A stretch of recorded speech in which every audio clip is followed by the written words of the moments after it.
Greetings, comrades. Welcome to All Power to the People podcast on Grown Folks Talking, Express Yourself Internet Radio via the Huddle Team app.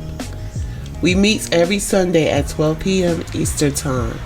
We discuss local, national, and global events that impact the material conditions of the people and provide viable solutions. We are here to find those tired of the way their lives are socially constructed. As Panthers, we use dialectic materialism. As Dr. Huey P. Newton stated, power is the ability to define phenomena and make it act in a desired manner. From combating the housing crisis to police patrols, we are the vanguard in place to serve our communities. The purpose of this program is to highlight contradictions in the electoral process, which Western culture calls politics. Politics is the struggle for resources.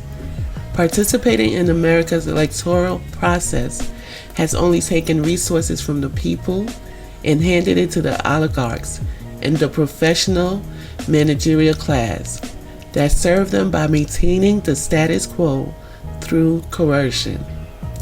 We know that power lies with the people, and it is our duty to organize and educate the community so that they can fight for their own liberation. So please, join us every Sunday at 12 p.m. You can join by downloading the Huddle Team app, join online, or call in. The app and joining online is free, but if you call in, standard messaging rates may apply. Links to the show will be provided in the caption. This is General Secretary Patience of the new Afrikan Black Panther Party, NAB-PP North. All power to the people. I'll be having conversation with people, and they'll be like, so what do we do? What is our option? How do we change our material conditions? How do we change the reality around us? I mean, you can't do that. This is from our food program. I mean, so that's why I'm starting off like this, to show everybody like the things that you could do in the community. As Panthers, we come together in North to get this food to go out and give to the families that are starving. We all know, if we live in these communities, we know how hard times are. We're all going through it. We eat the same food too. We take the food in our home and we put them in our bellies. This is our during the school year, all year round. We don't have enough money to go build a school to be able to bring in all these children and stuff. We don't have all of that. But we can create an after-school program. And this is one of the ways we bring the kids in with the after-school program so they could come in for us to give them that knowledge, to teach them, and try to help guide them through this reality, through this world. Hey, you say they teach you about 9/11 in school? Yeah. What they teach you about 9/11? Why did the plane hit the buildings? You got to say it loud enough so I can hear you. The Muslim airjacked the plane and then they crashed shit into the Twin Towers. That's what they taught you, that the Muslims hijacked the plane? They didn't talk.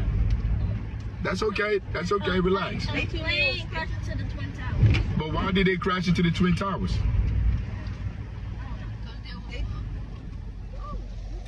They didn't. Anybody? Hey, what you were saying, Major? I also know that they crashed into the woods. Hold up. Let Major speak. What'd you say, Major? My teacher told me that there was hijackers on a plane, and then when they crashed it, left the plane, and there was more hijackers on the other plane, and they crashed into that. That's what Towers again. But why did they crash into the Twin Towers? Because they wanted to go to New York. So they crashed into the Twin Towers to go to New York. They died to go to New York. They wanted to. The hijackers wanted to go to New York, but then they crashed into the Twin Towers. Oh, they wanted to go land in New York, but they crashed in the Twin Towers. So anybody else got something to add? Archie, you got something to add? I know. What you want to add? That the other planes got airjacked and then they crashed into different places. That's it? Yeah. So nobody can tell me why the planes crashed? Why the planes did that? Nobody can tell me? But don't you think the school should tell you why? Yes. Yeah. So like, if the school not telling you why, what does that mean? They keep it secret. Wow. It's gatekeeping. Whoa, where you get gatekeeping from, bro? I said gates. But where you learn that at? TikTok. It's You say me? you said burnt. TikTok. You burnt out, yo. You burnt out. Nah, but the reason why they crashed into the into the Twin Towers is because the American government, America was going to their country, taking their natural resources, stealing their stuff, killing their people. So they got mad. They stole a plane and they came and crashed it on the World Trade Center to get back at America. That's why they did it. So it wasn't 2 planes then? No, it wasn't one plane. I think it was 2 or 3. Was it? I think it was one. Was no? I think there was one in DC and there was one in Philly or something like that. So That did. Two inside the Twin Yeah, huh? So I basically got it right then. There was What one did- inside Twin Towers, and then another one tried to crash into the place that Trump lives in. The Trump Tower? My teacher told me. There ain't no plane try to go to the Trump Tower. The White House? The White House. Did the plane try to go to the White House? No, the Pentagon. I think that's The plane, one went to the Pentagon. But Something like that. But these people be lying. The media be lying. The politicians be lying. So you never know what's true. But why they really did it, they said because America was going over to their countries and they were killing their people. They were taking their resources and they were putting military bases in their country. So that's why they did it. I mean, that's why they went over there and did it and stuff. They call that blowback. Like when you go to another country and you do stuff to them and then they come back over here and do something, like they call that blowback. it's like get back. Yeah, it's like get back. They should have did more. So imagine another country. You said they should have did more? They should have nuked them. Then we gonna die. If they nuke us, we gonna die. I don't wanna die. What if we wasn't alive at that time? But we're going to continue this later, y'all. I'm going to holler at y'all. We're going to continue later. This is our summer basketball camp. It's going on right now. Every day from 9 to 1. We have this basketball camp that that the kids come out. Yo, it's all about organizing and finding ways to bring people out, bring the children out to be able to organize them. I mean, when you doing these things to bring the children in, to bring the community in, yo, you got to be serious. You can't be playing around with this. Yo, like when the kids come here, at the end of the summer, they're stronger, they're faster, they're quicker, and they know more about the game, about the sport than they did before. You know, we watch their minds develop every day while we're talking about Pantherism. What do we do? What are the solutions? Yo, there's solutions here. I mean, the solutions is organizing our own community, creating an economic base where we can be able to feed ourselves, take care of ourselves without having to bow down to somebody else, without having to beg somebody else for our humanity. Yo, I refuse to go beg anybody to give me humanity. I will take my humanity by force. I understand I am not free. We understand we are not free as Panthers. There's no doubt in our mind if we are free or not. And you cannot hold anybody that's under oppression, that's under neocolonialism, responsible for how their life turned out, because they control no institution. I mean, I often hear people say, like, the drug dealers, the worst thing in our community is drug dealers, because they're stupid. They're ignorant. They haven't educated themselves to understand the world around them. So they just open their mouth and regurgitate whatever they heard somebody else say. You're a fool. If you believe anything out here is your fault or our fault. Seriously. And I'm telling you, I work with the community all day and all night. And I know how ignorant the community can be. But I don't blame the people for the conditions they find themselves in. They have nothing to do with how anything is done materially in this world. They're just bystanders. The people that I hold accountable is those that know, the intellectuals. That's supposed to know better, but continue to usher our people into institutions of white supremacy, of imperialism, that will continue to exploit us. Tell our people to go vote. What are you voting for? I mean, who are you voting for? Who do they serve? They don't serve the people. They won't serve the people, or they won't survive in those institutions. Get your phone. It's my song. What's your son? Yo, for playing, huh? Get some from him. Get some. Let me see. Hold it out, Bobby. Mira. Hold it out. Let me see. Yeah. Hold up. You got it? You like it? There we go. There we go. Wait, take you. You're welcome. What's your name? My name is Panther. What position you play? Like this. Oh, pitcher. You're the pitcher. You're a pitcher. Your children out here? No. I'm No. just watching. Oh, you just watching? You Yeah. just watching too? I like My name Afrika. Africa. Africa. Like the country. Yeah, the continent. Continent. Like, Yeah, continent.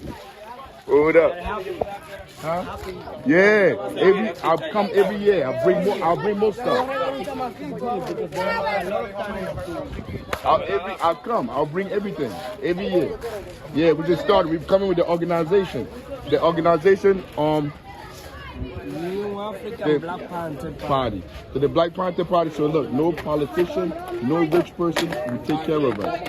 The only people that are going to take care of us is us.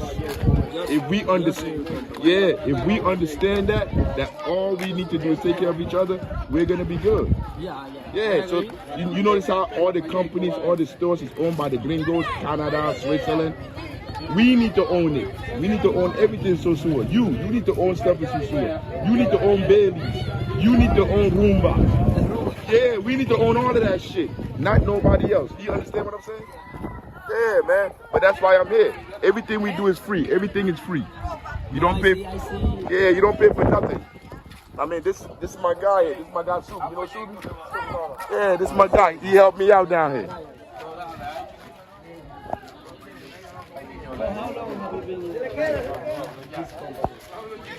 I've been with this company for about 7 years, but it's been here since 1969. I'm the leader of the company. I'm the leader now of the organization. Yeah. So we come down. He's gonna be down here working down here in the organization for me. Yeah, he's gonna be here working here. Also, do you visit Puerto Plata?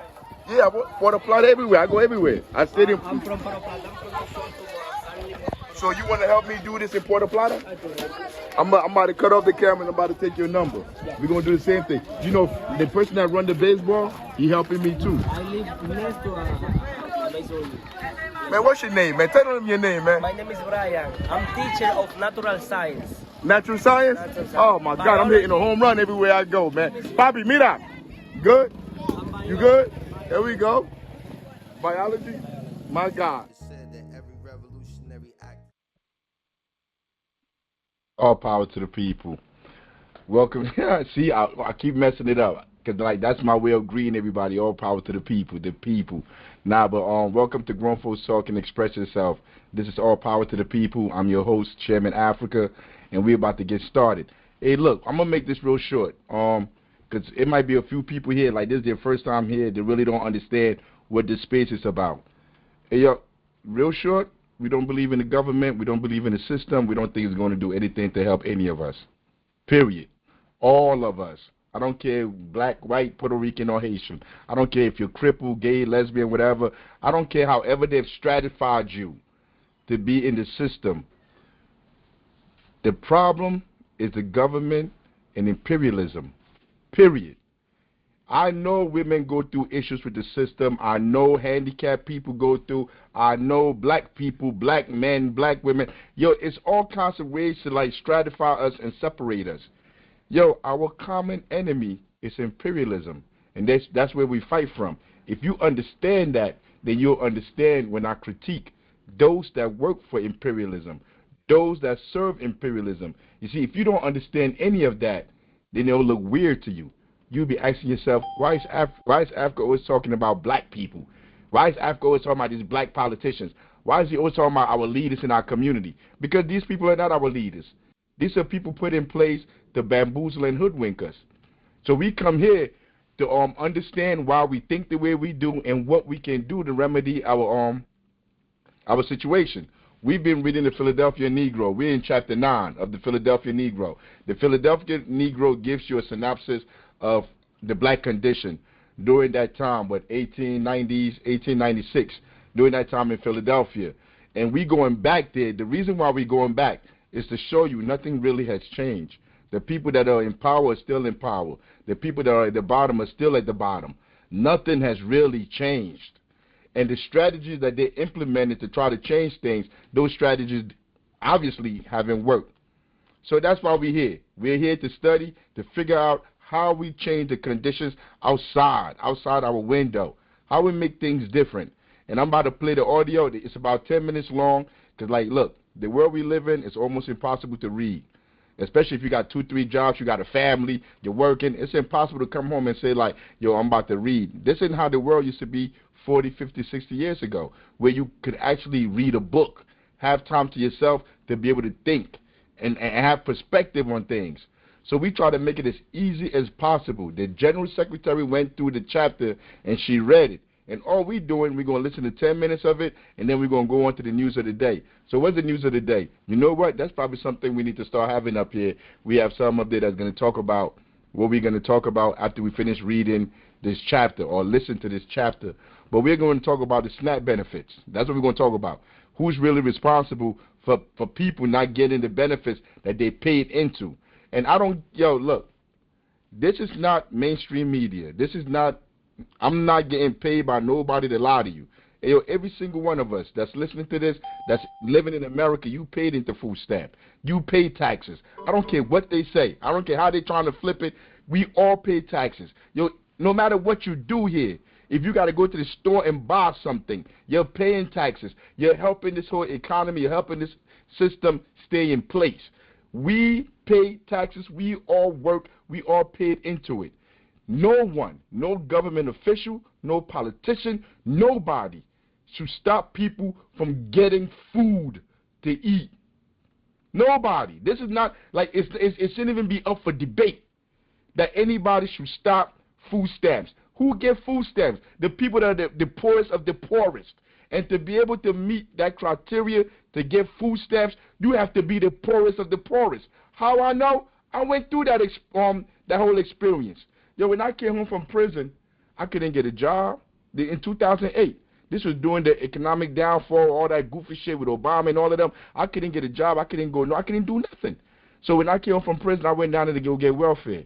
I got welfare. I enrolled into college. See, I'm doing everything you're supposed to do. Make yourself a better, dignified citizen and all of that goofy shit. Yo, you know what welfare told me? Welfare told me if you want to keep going to school, if you want us to keep giving you this stuff we're giving you, you're going to have to quit school and go start working for one of these nonprofits, go work for a church, give them some time out of the day for us to give you, I think they was giving me $200 for food stamp and probably like $100 or $50, somewhere around there for cash. So they told me to drop out of college for me to be able to get these benefits. I told them to go to hell, and I continue to go to college to get my degree and all of that stuff. But to get welfare, the reason why I'm telling you that story, to get welfare, you almost got to give up all your white T cells. They're not trying to give you welfare. They put you through a process that's dehumanizing. And to keep it a buck with you, I don't know anybody or any man that's proud to go down to that welfare building to go down there and get welfare. Because I remember when I used to go, I used to be ashamed. I used to be trying to sit to the side hiding because I didn't want nobody that knew me to know I was in there trying to get welfare. So you go through all of that and you go get welfare, and then you get these politicians that are millionaires, billionaires, that are going to stop you from getting your getting welfare that you paid into because they can, because they have the power to. There's a problem. And we, as Panthers, as Black Panthers, we don't agree with that system. But let me start the video, and after the video, we're going to talk more. I'm going to stop it. And if you have anything to say, put your hand up. Or, man, look, we having a conversation. Cut in. Like when I pause for a breath or something, like right now, see, I just pause. Cut in. I mean, like, act like we having a conversation on the streets and just get your 1-2s in. So I'm about to play the video. Also, Chairman, I want you to just talk a little bit, because the video is going to come up at the end. The difference between Uncle Tom and Sambo, because a lot of people out there keep telling, the only critique they had was, it's Sambo, and they don't understand why Uncle Tom is Uncle Tom. Got you. We like you be seeing what I be seeing when I be telling you, like to send you another. When I be telling you like, yo, you good. Like, you could do this stuff. You could do this without me. You could host this without me. And, you saw that for yourself. We didn't even discuss this the whole week. But I had planned on bringing that up, on talking about that. I mean, because, like, it seems like it bothers people. Like, people really feel frustrated. Like, they really got this hung up on the difference between Sambo and Uncle Tom. See, I really don't, because I'm going by the book. The book written by Miriam Beecher Stowe or something like that, where she had the character in it that was Uncle Tom, that was a sellout that they called Tom, and he was in there, and his whole thing was to be an integrationist. He wanted to be part of the system. He believed if he just behaved godly, behaved white enough, they would accept him. He even the white girl in the book or in the movie, whatever, she fell in the water. They was on a boat, and he jumped inside the water to go save her. All kind of goofy stuff. This is during slavery, while they were selling his family away. While they were selling, he wanted to show these people, to show these white people, his oppressors, that he was a good, God-fearing black man, and he believed if he did that, they were going to treat him as a human being. He was going to be acceptable amongst them. See, we don't believe that. We don't believe none of that. By and large, we don't even believe it's a racial thing. It's a class thing. You see, if Tom knew that this was a class thing back then, that they just look at him as an object, as chattel, as an animal. If he understood, they just looked at him like that, and he knew no matter what he did, they had to capitalize on him and exploit him for them to be able to be where they at. Maybe he wouldn't have been Tom. But he didn't understand that, or he chose not to understand that, because, cognitive dissonance is real. So I'm about to play the audio, and we're going to go into it. The Philadelphia Negro, Chapter 9, Section 23, Occupations in the City. Turning from the more detailed study of the 7th Ward, let us glance in a general way over the occupations of Negroes in the city at large. The professions. The learned professions are represented among Negroes by clergymen, teachers, physicians, lawyers, and dentists, in the order named. Practically all Negroes go to their own churches, where they have, save in a very few cases, clergymen of their own race. There are not less than 60 Negro ministers in the city, possibly 100, mostly Methodists and Baptists, with 3 or 4 Presbyterians and 2 Episcopalians. The Presbyterian and Episcopalian clergymen are well-trained and educated men in nearly every case. The ministers of the African Methodists vary. Those in charge of the larger churches are all men of striking personality, with genius for leadership and organization in some lines, and in some cases, though not in all, they are all well-educated men. Practically none of them are illiterate. The Baptist ministers are not on the whole so well-trained as the Methodists, although some are well-educated. Taken on the average, the Negro ministers of the city are good representatives of the masses of the Negroes. They are largely chosen by the masses, must cater to their tastes, and must in every way be men whom the rank and file of the race like and understand. Sometimes the strong personality, like the late Theodore Miller, will take a church and lift it to a high level. Usually the minister rather follows than leads, and indicates public opinion among his people rather than forms it. The Baptist minister is the elected chairman of a pure democracy who, if he can command a large enough following, becomes a virtual dictator. He thus has the chance to be a wise leader or a demagogue, or, as in many cases, a little of both. The Methodist minister is the appointed steward of a large corporation, of which his particular church is a small part. His success depends upon the way in which he conducts this church, his financial success, his efforts to increase church membership, and his personal popularity. The result is that the colored Methodist minister is generally a wide-awake businessman with something of the politician in his makeup, who is sometimes an inspiring and valuable leader of men. In other cases, he may develop into a loud but wily talker, who induces the masses of the Negroes to put into fine church edifices money which ought to go to charity or business enterprise. Ministers receive from $250 a year in small missions to $1,500 in 3 or 4 of the largest churches. The average would be between $600 and $1,000. Next to the clergymen come the teachers, of whom there are about 40 in the city. These teachers are in nearly every case well equipped and have made good records. Save in the kindergartens or in one or more temporary cases, they teach Negro children exclusively. The public school teachers receive the same pay as the white teachers. The Negro physician is today just beginning to reap the reward of a long series of attempts and failures. At first thought, it would seem natural for Negroes to patronize Negro merchants, lawyers, and physicians, from a sense of pride and as a protest against race feeling among whites. When, however, we come to think further, we can see many hindrances. If a child is sick, the father wants a good physician. He knows plenty of good white physicians. He knows nothing of the skill of the black doctor. For the black doctor has no opportunity to exercise his skill. Consequently, for many years, the colored physician had to sit idly by and see the 40,000 Negroes healed principally by white practitioners. Today, this has largely changed, and principally though the efforts of the younger class of doctors who have spared no pains to equip themselves at the best schools of the country. The result is that fully half the Negro employ Negro physicians, and to a small extent, these physicians practice among the whites. There are still many of the same old class of root doctors and patent medicine quacks with a lucrative trade among Negroes. Of reputable Negro physicians, there are in the city about 15, graduated as follows.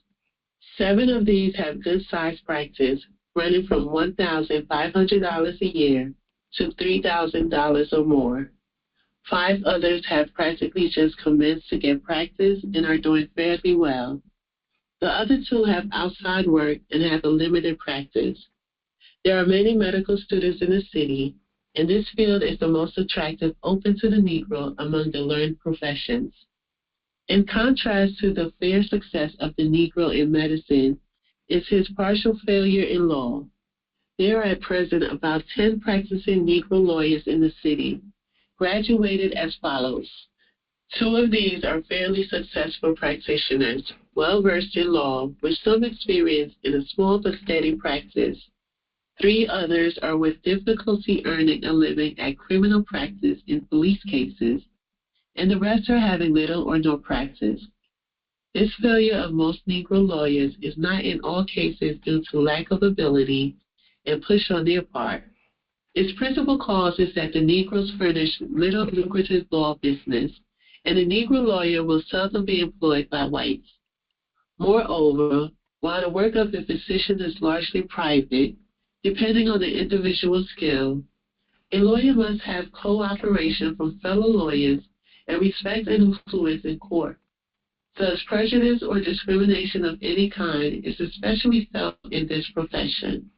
For these reasons, Negro lawyers are far for the most part confined to petty criminal practice and seldom get a chance to show their ability.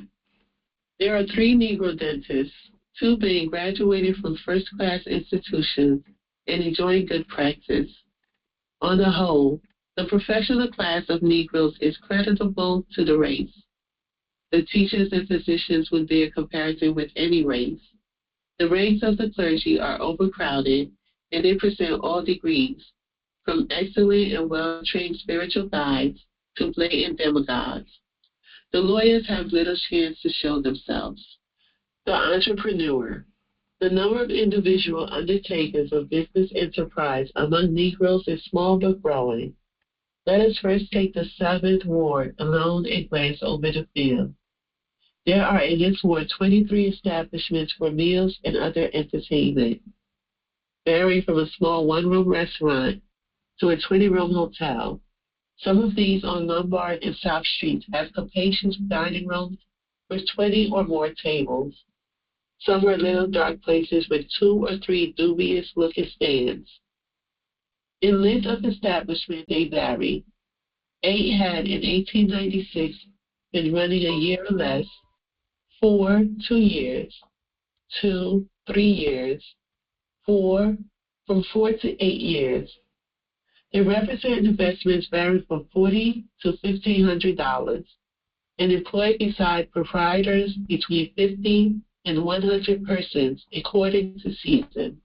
There are in the 7th Ward 23 barbershops varying from 2 months to 40 years in length of establishment. 8 are from 3 to 5 years old, 5 over 10 years old.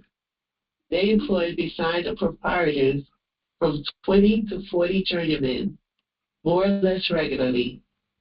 A shop represents an investment varying from $50 to $250 or more. The Negro as a barber is rapidly losing ground in the city. It is difficult to say why this has occurred, but there are several contributory reasons. First, the calling was for so long, and almost exclusively Negro calling, that it came in for a degree of the contempt and ridicule poured on Negroes in general. It therefore grew very unpopular among Negroes, and apprentices became very scarce. Today, one would have to look a long time among young and aspiring Negroes to find one who would willingly become a barber. It smacks perhaps a little too much of domestic service, and is a thing to fall back upon, but not to aspire to. In the second place, the business became unpopular with Negroes because it compels them to draw a color line. No first-class Negro barber would dare shave his own brother in his shop in Philadelphia on account of the color prejudice. This is peculiarly galling and has led to much criticism and unpopularity for certain leading barbers among their own people.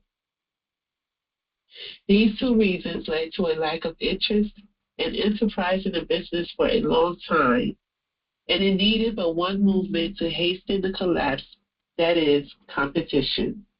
The competition of German and Italian barbers furnished the last and most potent reason for the withdrawal of the Negro. They were skilled workmen, while skilled Negro barbers were becoming scarce. They cut down the customary prices, and some of them found business cooperation and encouragement which Negroes could not hope for. For these reasons, the business is slipping from the Negro. This is undoubtedly a calamity, and unless the Negro, in spite of sentiment, awakens in time, he will find a lucrative employment on and nothing in its place. Already a white labor union movement is beginning to crowd the Negro to ask for legislation which will strike him most forcibly and in other ways to bring organized endeavor to bear upon this organized apathy. They all power to the people. I didn't want to stop it. I wanted to just go through and we're going to talk about it right after it finished. But like, did you? I don't know if you caught. That's why I'll be stopping it, because I want to make sure you're catching what he's laying down, what he's saying. Like the people that were the respectable people in the community, the professional jobs that black people had in 1890s, the job that they had. This was about 20-some years after slavery. You could tell that we had educated people. I'm talking about black people, because we talk about the Philadelphia Negro. He's talking about black people, the condition of black people. You had educated people. He said they were all literate. They all could read. Some of them had skills, had ability. But what was their strategy? I don't even want to answer that. Does anybody want to tell me what was their strategy to climb for social mobility? Can anybody say real quick what the strategy was? Assimilation, integration. Yeah. Anybody got anything else?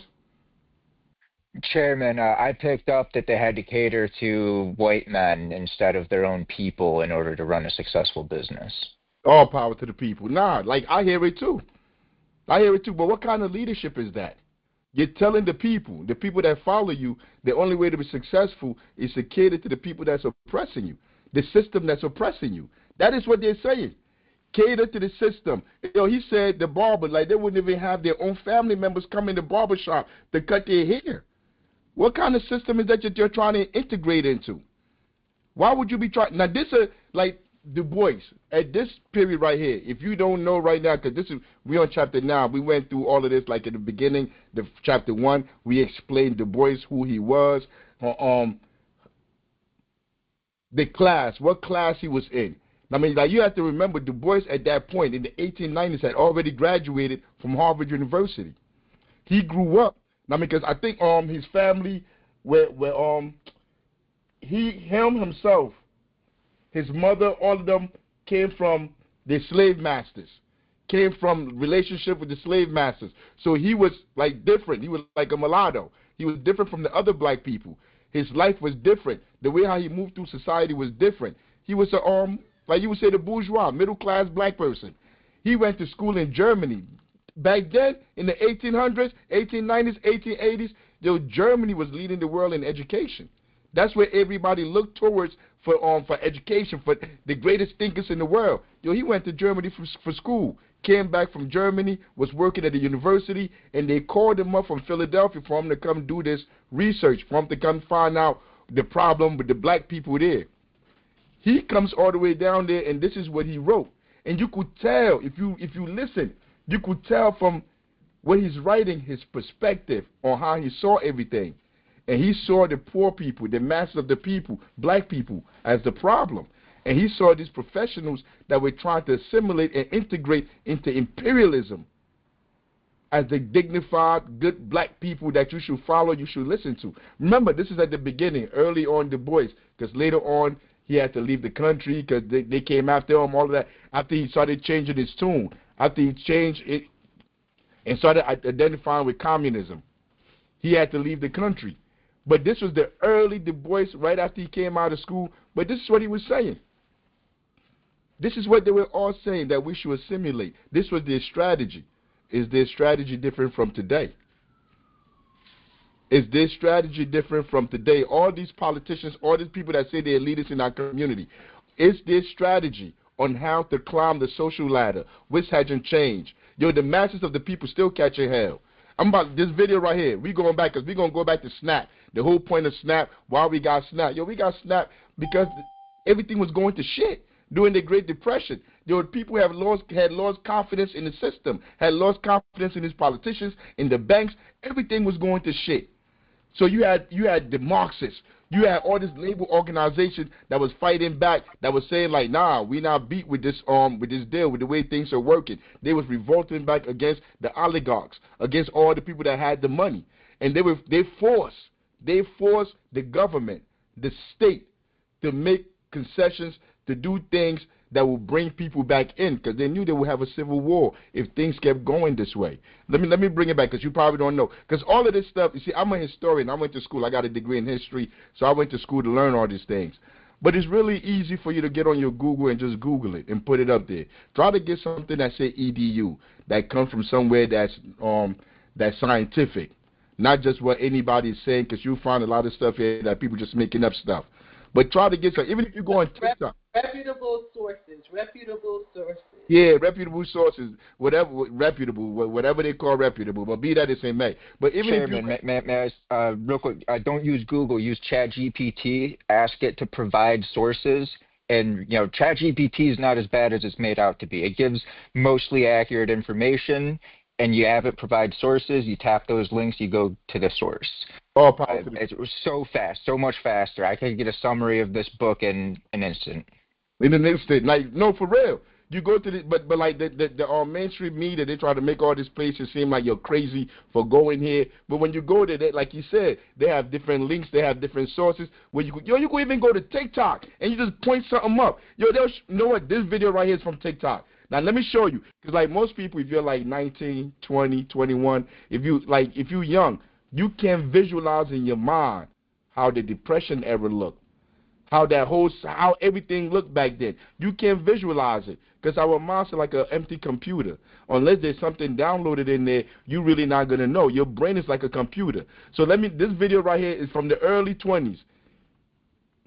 In the late 1920s, the United States was hit by an economic catastrophe that would define a generation, the Great Depression. It all began with the stock market crash of October 1929, when billions of dollars were wiped out in a single day, plunging the country into financial chaos. Banks failed, businesses shuttered, and unemployment soared to unprecedented levels, reaching nearly 25% by 1933. Families lost their homes and life savings, and breadlines became a common sight in cities across America. The Dust Bowl, a severe drought. The bread lines. Yo, I don't know where you living at, but in Newark, New Jersey, when I drive around, everywhere you go, there are bread lines. There have been bread lines here for the last, 6, 7 years, I believe. Everywhere you go, there are people lined up in long lines waiting to get food. That tells you where you're at. These are all the markers that tell you where the society is at. People are out of work. You see, they're lying. They lie about the numbers, about those people that are unemployed. Yo, we know you go outside. You know people, you know friends, people working 2, 3 jobs to be able to survive. I mean, people are catching hell. I'm talking about the average person. Once again, I'm going to go back again. Black, white, Puerto Rican, or Haitian. Gay, straight, whatever you are. People are catching hell. Yo, nobody should have to work 2, 3 jobs to be able to pay rent, to be able to survive. That's criminal. That's crime within itself. You're not even living. You're not free. You're still a slave. I mean, like, that's what all of that is telling me. Because not only do I have a history degree, I have a sociology degree. You see, because when I went back to school, I didn't go to school to go get a paycheck, to go make money. I wanted to understand, yo, when I was laying in prison, in that prison cell, and I was asking myself, how the fuck did I end up here? I wanted to go back to prison to understand why our lives are this way. Because I'm looking at the numbers. You telling me it's only 13% of the people in the, only 13% of black people in New Jersey, or where I live at, that are black. But when I'm sitting in this jail and I'm looking at people coming through the door, it's only black people. I don't see nobody else coming through, black and Spanish people, just coming through the door back and forth. This is when I started asking myself questions like, yo, this ain't adding up. What's going on? So I started reading in prison. When I walked out of prison, I said, you know what, let me go see if all this stuff I read in prison is true. And I went back to college. And I didn't go back to college to go get a job, be rich. I went back to get a job to get a degree that will help me organize. So I chose history, sociology, to understand the society that I'm living in. When you start to see bread lines, there's a problem. The richest country on the face of the earth, you start to see bread lines going all around the corner, there's a problem. Coupled with poor farming practices, devastated the agricultural heartland, displacing thousands of farming families. In response, President Franklin D. Roosevelt introduced the New Deal, a series of programs and reforms designed to revive the economy and provide relief to suffering Americans. While the New Deal helped to stabilize the economy, it wasn't until the onset of World War II that the United States fully emerged from the depths of the Great Depression. World War II. But look, this is off TikTok. I mean, everything that they've said on here, you could go and go look it up to make sure it's accurate. But be that as it may, they said what was acceptable, the sterile part. It's a whole different show if we want to go into what really caused the Depression.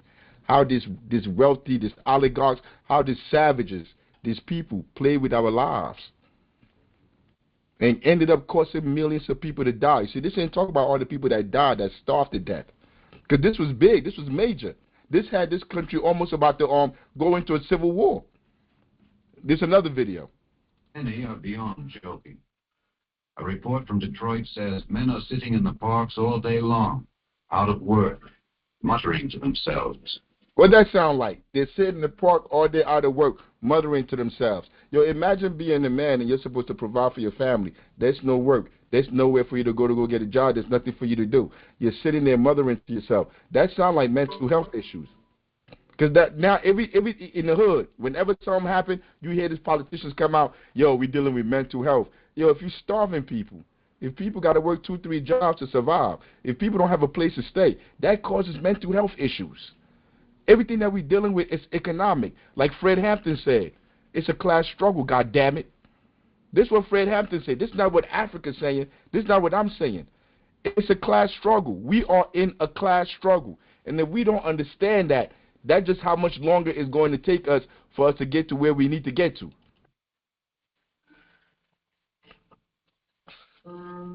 Some succumb to apathy. Some are swept by alarm, and bank after bank across the country is hit by panicked withdrawals. New lines appear on American streets, depositors swarming to snatch out what savings they have left before it's too late. Banks by the hundreds, by the thousands are forced to close. On the eve of the presidential election of 1932, the whole financial system quakes and totters.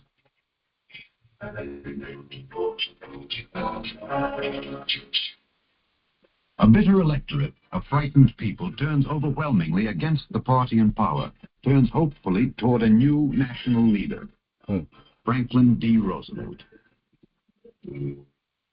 His campaign promised a New Deal. Yo, even with that, yo, even with that, like they're missing, they're not telling you about all the people that was pressuring them, all the riots, everything that was going on in the streets, all the different organizations that was forming up to push that precedent for him to tell the oligarch class. See, because most people think these presidents run shit. These politicians run shit.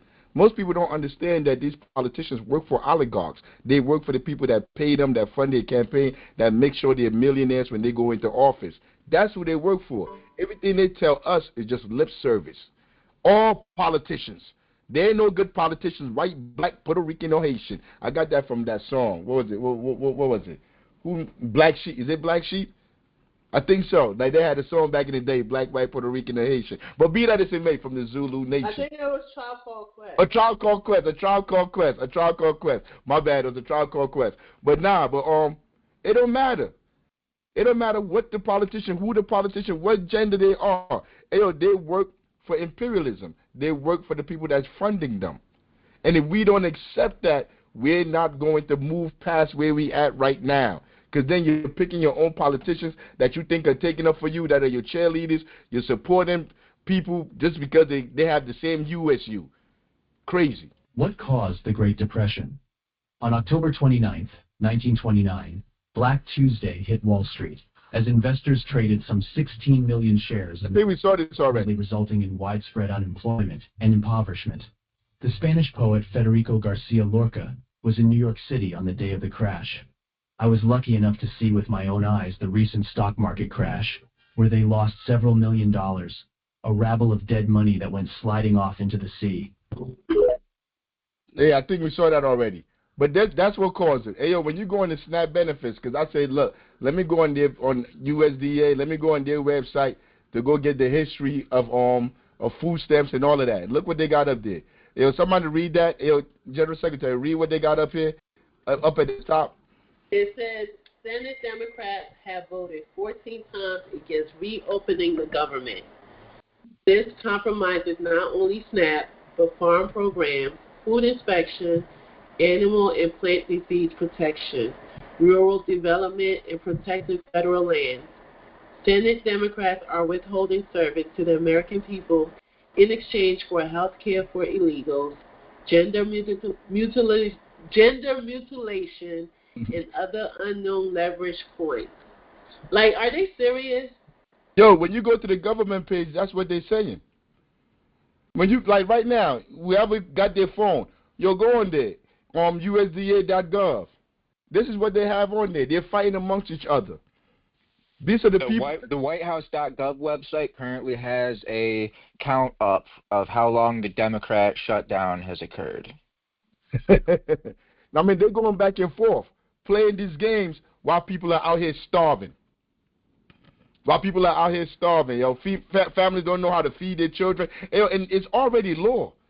It's already put into law that you're supposed to give out these benefits. Even the shutdown is not supposed to affect it because they're supposed to have a little kitty on the side. When we used to play spades, you had a little kitty. You're supposed to have a kitty on the side. You're supposed to have money on the side that's supposed to take care of all of this. Yo, because most people try to act like the suffering we're going through is because people don't understand the system and how the government works and how it functions. If you just understand, you hear people say that a lot. You hear this talking head, this podcast, these people always say, if you understand how the system works, maybe then you could make it work for you. But the laws have already been passed. Everything has already been done to make sure this stipend, this money that people paid in to go to them. And it's still not going to them because they're not doing their jobs. They're not carrying out the stuff that's supposed to be on the books. Like right now, when we go out there to help people that's being thrown out their homes, because we have a program, a housing program, that help people. See, we don't believe in the government no more.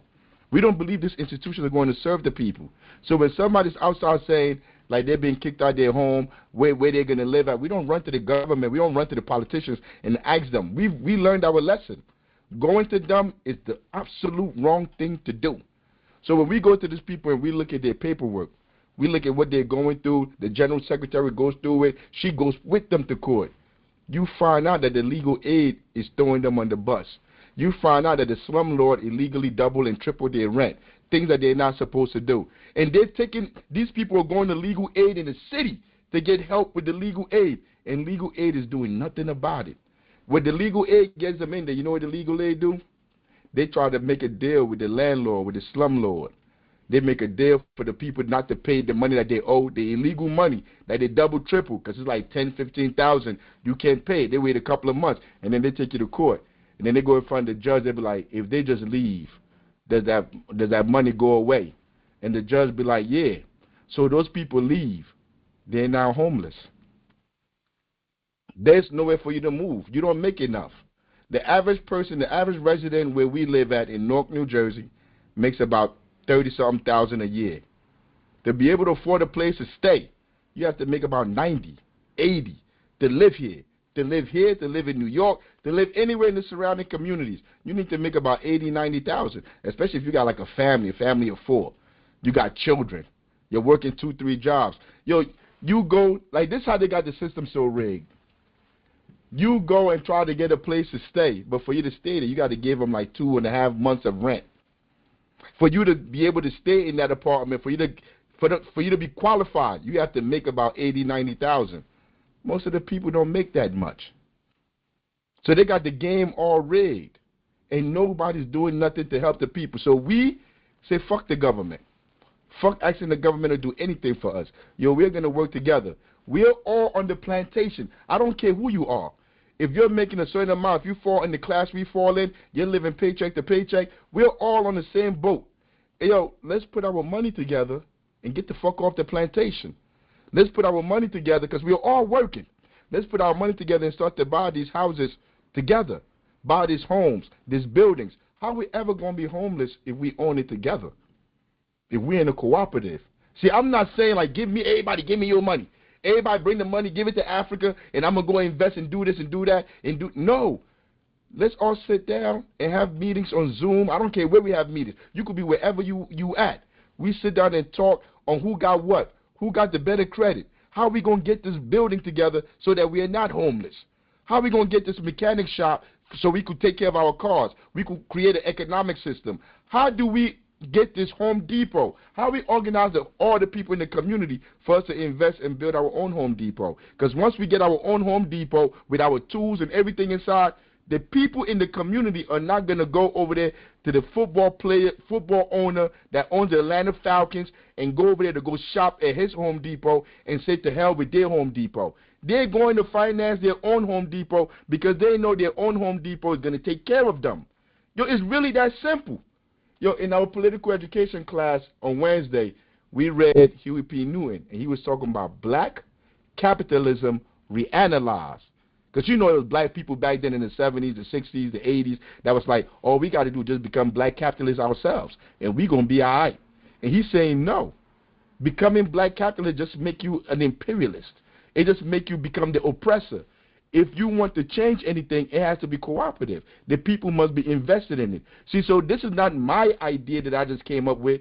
I'm telling you what people way more smarter than me and way more brilliant than me have already came up. Yo, if you listen to, what's his name, General Secretary, the Marxist economist right now. Is it Richard Wolff? Richard Wolff. If you listen to Richard Wolff, he's supposed to be the preeminent Marxist economist of our time right now. If you listen to him, you're gonna hear him talking about cooperatives. Because capitalism is dead. This ain't gonna work no more. But hold on. I wanted to go back to the history. I wanted to read this instead of just going off the top of my head. But all of this, the food stamps, SNAP benefits, well, food stamps, not SNAP benefits, because it was food stamps at first. I mean, it started out. It started out after the Great Depression, when once the government was forced to admit that if they don't start to provide for the people, that the whole system was going to collapse. The origin of the food stamp program is the first program launched in the United States in 1939. It started in 35. That's when whatever his name they just said. That's when he put it into put the bill in. To address both unemployment and agricultural surpluses during the Great Depression. It worked by allowing low-income individuals to buy orange stamps, blah, blah, blah, blah, blah, blah, blah. It goes on to go talk about how it worked. But everybody wasn't a part of it. It was only a certain amount of people that were a part of it. It took till later on in the 60s, that they made amendments, and then they allowed everybody, they allowed black people, whoever else, to become part of it. That's how the food stamp came around. Because people were tired of the system, and they were ready to flip the system upside down. And those that were in power, the oligarchs, understood that they had to make concessions. And if they didn't, they were going to lose everything. So it ain't like they did any favors for the people. They gave them just enough for them to be comfortable on the plantation. Just enough for them to be able to have clothes on and be able to eat. That's what they gave them. But since then, since the 70s, they've been ripping at it. The oligarch class. Yo, you know they used to pay like 60, 70, 80, at 1.90% in taxes? See, most people don't know that. And that's the benefit of having schools where we can really teach, because we have no institutional memories. Our children don't know nothing about the past because they really don't teach them that. They don't want them to know all these things. Let me go on to the next video, because I can go on all day. Look, while people are home suffering, this is the elites right here. This is the elites. I don't know if most of you ever read that book, The Great Gatsby, or saw the movie, The Great Gatsby. But it was around the same time as the Depression. Like, I think it was 1925 when the book was... Chairman, I read that book in high school, but I went to a all-white high school. Yeah. And I was wondering if they made the black kids or the brown kids read that book in their high schools too. And now that I think back, I'm like wondering why they made us study this book. Because from remembering in high school, they didn't talk about the social ills and the depression. It was English lit book, so that was the lens they was teaching us from about. And I don't even remember like what the lesson was, but we definitely didn't go into like the social aspect of the time of that book. But anybody out there, did y'all read that book in a predominantly black or brown school? And what was the lessons? Please chime in. Peace. This is Shamsuddin. Peace, all power. All power to people. Yeah, I went to Plainfield High School. We read that in high school. Funny enough, we read a lot of like those lit schools, but I think those English lit, like Othello and Macbeth and all that stuff. But that and Grapes of Wrath, Fahrenheit 451. But we read a couple different books. I don't know. I just think we had different teachers at the time. I think at the time, Leonardo DiCaprio, the movie came out around that time. And initially, I think the argument was they never really stated if he was like a white person or if he was a black man or if he was somebody else in the book. And so, and it was like, some of the argument in class was, when they made the movie, did they cast the right person? Because they never really, they didn't depict him necessarily as a white person or whatever. Not that brings mad with the book, but I think it did to some degree with the visual. Well, I doubt he was a black person chilling with a bunch of white rich people in the 1920s. But go ahead. Yeah, but that was the thing. That was the thing that they was arguing. We was reading about because it, how they described him in the book or whatever. They don't, make him out to be like the character that Leonardo DiCaprio in the movie. Even though he's a mystery, it take away from, what's in the book. And that was the argument, like how visuals, like entertainment can take away from, like, the text or whatever, or what you're reading, or how, like, it can be misdirected. And I think somebody brought up, like, in the Matrix, like how in the Matrix, Sophia Stewart, how they took the Matrix from her, and how it was written in a different way. And so it was just brought me back when you just said that, like, that how we just was having that discussion in the classroom about, like, how that can happen in text, like how text can tell the story, or direct messaging through storytelling. All power to the people. Hey, General Secretary, you might have to come back real quick, because I'm looking here. I don't see the clip on here for The Great Gatsby, the movie. We had a little clip on here. It's not on here. But this right here, come see if you can put it on here, because if they've never seen it before. Hey, Ibrahim, you wanted to say something? You good, Ibrahim? Yeah, you probably driving.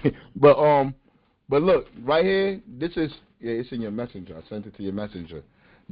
I want you to watch this right here. This is last week. While people stressed out about how they're going to eat, how they're going to feed their children. And look, this is money that people already supposed to have. This is not nothing. Nobody's giving nobody nothing. I mean, Democrats, Republicans, they're not giving nobody nothing. This is money that already belongs to the people. The people already pay taxes. They're supposed to have this money. So while people are home starving, stressed out, how they going to take care of their families, how they going to make ends meet? Look at this buffoon. When you hear people saying, like, they don't care who's running, they don't care who wins.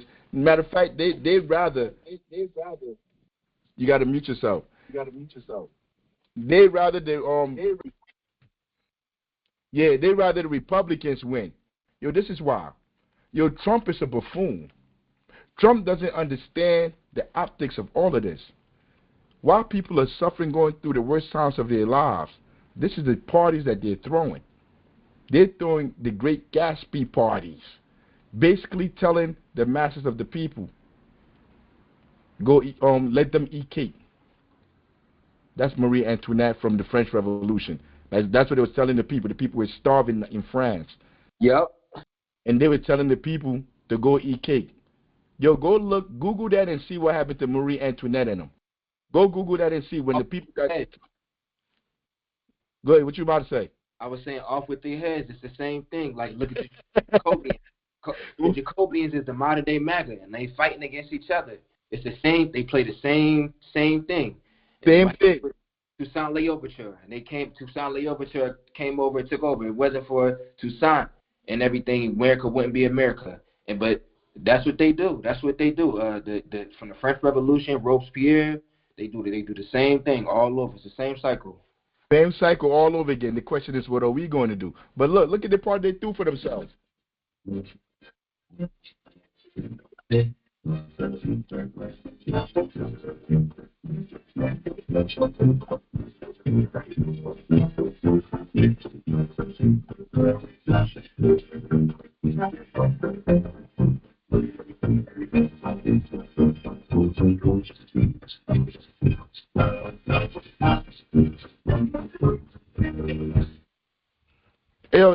It's not just a Republican thing.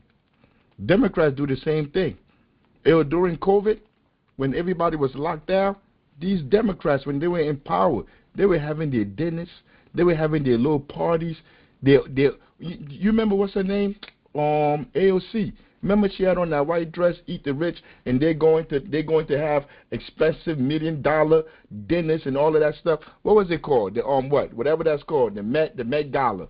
They're going to all these different things. It is not one party.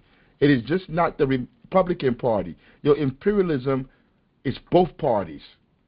It's the entire government. The entire government is an imperialist government. So you would never find us that are communists, that are socialists, that believe the people should own power, should have power, should control their destinies. We will never be on the side of the politicians, or the police, or the judges. I'm about to tell y'all something right now. In the last week, people saw a video that I made about the police. This video. People saw this where's the video? This video, right? This video. People saw this video. I'm scared of y'all. That's over with, man. That's over with. Told that car, it's dead, sits there, you gotta pay. You gotta pay for the mother. So that's $100 and something. People saw this video. It's part of our pig patrol. Hey, yo, I went from 8,000 on Instagram. I'm more than 20,000 now in less than like a week. I went because everybody saw the video and they agreed that the police are terrorizing our communities. And all these people that saw it started clicking on my page, started following me. But they don't understand my philosophy, our philosophy. They don't understand Pantherism. So when they saw me put something up there with, what's her name, Ketanji Brown, because while they was having those parties and celebrating, I mean, see, I'm jumping the gun. I don't want to jump the gun. While they're having these parties and celebrating, Trump was told to give the people, a lower court told Trump, yo, you can't do that. You got to give these people their SNAP benefits. This is their benefits. They're already paid into it. Trump said, nah, I'm not giving them nothing. Matter of fact, yo, I'm going up to the Supreme Court. Let's see what the Supreme Court going to do. The Supreme Court went up there and the Supreme Court upheld what he said, what he wanted to do. They upheld it. So now it got to go down to the lower courts for them to go do their appeal. But it's a whole process that they're going through. It's a whole procedure. It's bureaucracy. All the bureaucracy that they got going on, everything that they got going on, people still ain't getting their money. People still not eating. People still catching hell. People still getting thrown into the streets while they're partying, they're pontificating, and they're talking about what's going to happen. What's today's date? Today's what, the 9th? What's today, the 9th? Yes. If you're supposed to get your money on the 1st, today is the 9th. How people surviving? How people eating? And remember, it's the worst of the worst that get this money. It's senior citizens. Yo, sometimes you only get, these senior citizens only get like $75, $60 a food stamp. You could barely really buy anything with that already because they get Social Security. And now these people, look at Trump and them. They're going out partying, using the people as a political football. Hey, Chairman, if I may for a minute here, I'm the guy who reached out to you on Instagram, and these two topics resonate with me heavily. First off, because I'm one of those people who found you through that video of you calling out the ICE guys, and it resonated heavily with me. And the second was this party really hit me deeply. I apologize in advance. I'm going to piss some of you off. I was the CTO of the event labor company that provides general production labor for Mar-a-Lago. I was the CTO for years. And I'd like to share what I wrote when I first saw these clips coming out from this Great Gatsby party. I wasn't involved in the Great Gatsby party. I haven't been involved for a year. But last year's Halloween party was kind of part of why I left. Last year's Halloween party was Beetlejuice themed. I helped build it, unfortunately. The crew I worked with likely built this one too. You know, at the middle of the first movie, they sing that song Deo, the banana song by Harry Belafonte. Yeah. We were sitting on the terrace right outside those doors you can see in the background. This is in response to a specific video. It's this beautiful 17th century imported Portuguese tile mosaic floor on the terrace overlooking a hand-carved coral pool deck. And we set up this party on the terrace. The party was built, but since we were well under the minimum hours, we were waiting around for them to do sound check and test lights and such in case they needed us to adjust anything. And during the sound check, they played Deo, of course. My white ass loves that song, to be honest. It's catchy, though I always respected it for approximately what it was. I say approximately because I always thought it was a Jamaican slave song, and it's not actually a slave song. The slavery had been abolished in Jamaica by the time it was written, though the conditions for the plantation workers were not much better than slave conditions. United Fruit Company, later becoming Chiquita, that's the most popular banana brand in the country, primarily an American-owned business, owned a majority of the banana plantations. They exercised a monopoly in the Caribbean and Latin Latin America. They often leverage control over entire local regions, controlling shops, housing, and transportation. The term banana republic was coined to describe the governments that seem to be primarily controlled by the corporate interests of banana plantations, again of which United Fruit Company owned a majority. The company leveraged help from the CIA to overthrow the democratic government in Guatemala and replace it with a violent military dictatorship under their influence. The company paid millions to terrorist organizations to stamp out unionization efforts. They got the Colombian military to massacre striking plantation workers. They essentially founded the modern concept of corporate PR with the help of Sigmund Freud's nephew, that's the famous psychologist, to help rebrand and spread anti-communist messaging to help justify their actions in the Caribbean and Latin America. They removed indigenous populations from their land, destroyed rainforests, underpaid and overworked workers, utilized child labor. The list goes on. So I'm sitting on this terrace listening to the song, and it just hits me hard. It was like that moment at the end of a concert when the lights come on. The party's over. You see everyone's faces and realize how strung out they all look. You notice all the trash around, and all that super positive energy from just moments ago is gone. Time to go as everyone scatters like cockroaches. I always took pride in working those gigs, and not because it was for Trump. I fucking hated that part, pardon my language, but just because it spoke to the caliber of work that my crew was doing when we landed those gigs. And hey, we're taking money from the rich folks and putting it in the pockets of a bunch of hippies. But I realized a large portion of his kitchen staff is Jamaican, and those poor souls were going to have to serve Donald Trump and his cronies just 5 days before democracy in America was to be handed to them on a silver platter during a Halloween party while listening to an iconic song of their ancestors' oppression. I realized I had just spent time working on behalf of Trump to build the worst case of cultural appropriation that I am personally aware of. It all just felt so ugly after that. Yo, like, the only part I'm disappointed about is, like, you wasn't on the camera the whole time. Because I want to cut this up when we done to put it out there. Yo, because this space is not just for me. This is for all of us. Like, to have this conversations. Hey, yo, ain't nobody upset with you for working there. Yo, it's people that are cops. Yo, it's some of us that are teachers that work into the system that maintain and perpetuate the same shit over and over. Hey, yo, we have no choice where we work at on the plantation. So you working there, I'm not upset. But like, yo, what you just explained, you coming to that point where you realize that, yo, that's all that matters. Because once you realize that and you understand, then you could do something about it. That's all I really care about. And if you wasn't there, we would have never knew that story. We would have never heard none of that. So you was there to bring that out.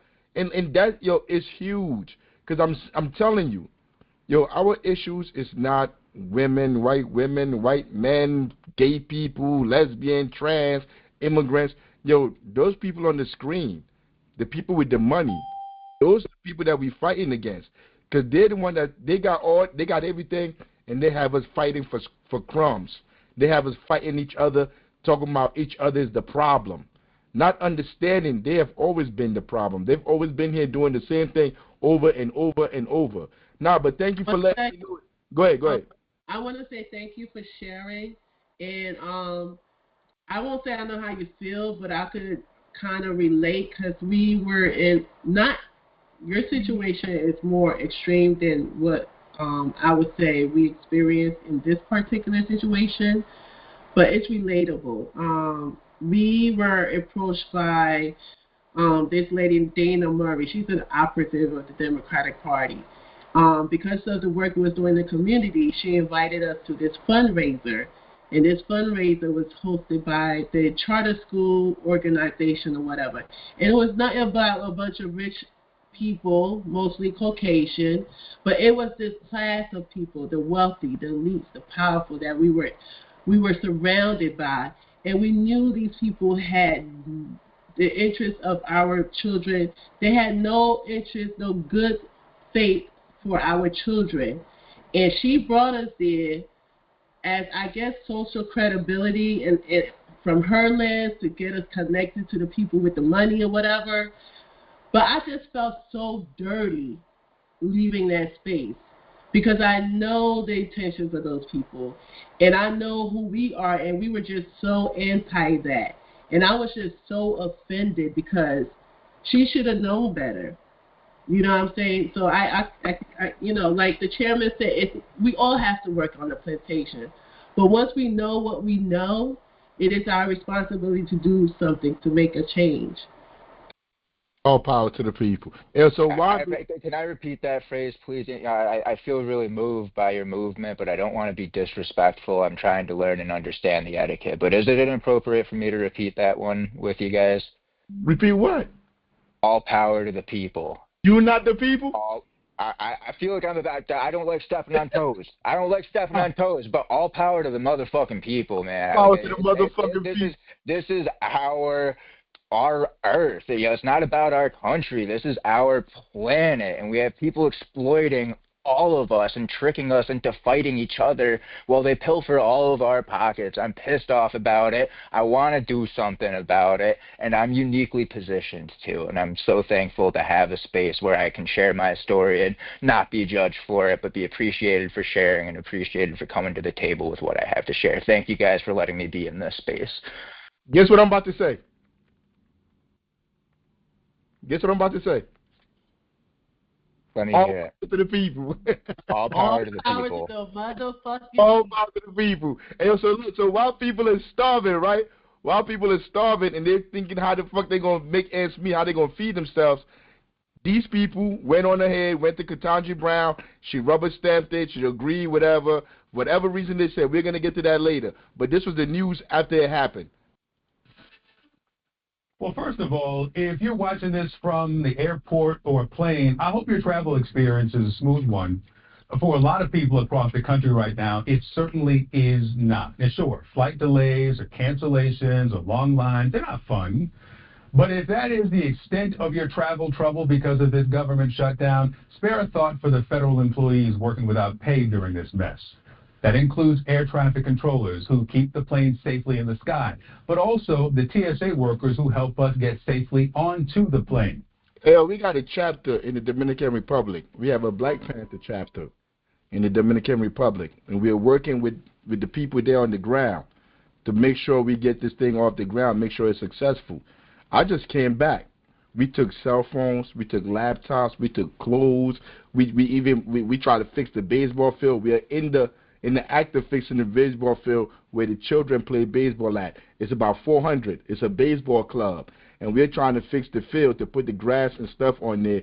But these children are the children that are going to be part of our organization, part of the Black Panther Party. We're trying to work with the people there for them to take power in their communities. I just came from there. When I had to go through the airport, TSA make you take off your sneakers. You can't have your belt on. I got to take my belt off, so now I got to put my stuff all back on. After I go through that thing, you can't have nothing. You got to put your hand up, and you got to turn around in a circle, do the hokey poke. I mean, like, I went through, you telling me they don't have TSA agents now? It was so serious. About 2 weeks ago, I couldn't go through there with a bottle or something. Now you telling me they don't even care to pay the TSA workers for them to work there? Is that what you're telling me? You telling me? That's not it. So when you are a traffic control worker or a TSA agent, there's other jobs as well under the federal government. What your contract says is that this dude almost got hit. Even when the government shuts down, you don't get paid, but you still have to go to work, right? So there's still traffic control agents that's working. Some of them don't have to come in, but you have to have a certain amount because flights are still being read, but they don't get paid, right? Now, hopefully when the government gets back online, they'll get that arrearage. But as for now, they have to go to work without getting paid. But the congressmen, the congresswomen, and the senators get paid. They getting paid. So them other people are just asked out. You just got to get up and go to work. I don't know about you, Ibrahim, but I ain't going. If I ain't getting paid, I ain't going. Like, I ain't beat. All the planes gonna fall out the sky fucking with me. Keeping it a buck. I'm not going. I'm not going to go serve a system that don't care about me. The same politicians that's supposed to be working for us, they're all millionaires. They're doing their fake trading. The stock market is going through the roof. Everybody's eating. But me, At the bottom, me that got to smell people's shoes, that got to watch people take their stuff off, me that got to go to the airport drive, that's barely making enough to survive, because after I leave here, I got to go do Uber. I should go to work. Oh, they going there. They going to North. They going to JFK. Oh, they get on their private planes. According to a 2019 report from ProPublica, the TSA is one of the most diverse agencies in the federal government. Citing data from the Office of Personnel Management, they found that 1/4 of screeners are black. Reuters found that the average pay is up compared to the last shutdown in 2019. It's now more than $61,000 a year, according to the Bureau of Labor Statistics. You see, like $61,000 a year. Somebody think like, yo, that's good money. You can't do nothing with $61,000 in 2025. $61,000, yo, you're in poverty. You're living barely paycheck to paycheck. Yo, we here now. Who here makes $61,000 and they're middle class? And you're able to afford anything out here. $61,000 a year, you got to get another job. You need another job. You see, that's what he did. Rent alone is like $30,000. You say rent alone? Yeah, rent alone is like $30,000. So how are you surviving out here? You see how you just skip through it? This is supposed to be the journalist. Like he's saying this like they doing something, like you're getting something, but you're not even getting none of it now. Go ahead, keep speaking. But there are now multiple missed checks during this shutdown. That's hurting. A shortage of air traffic controllers is what's leading to the FAA to start ordering a reduction in domestic flights. But as those reductions are expected to grow at airports across the country, the impact of long lines and frustrated passengers, that trickles down to them too. Here in Atlanta, we have the busiest airport in the world. Aaron Barker works there.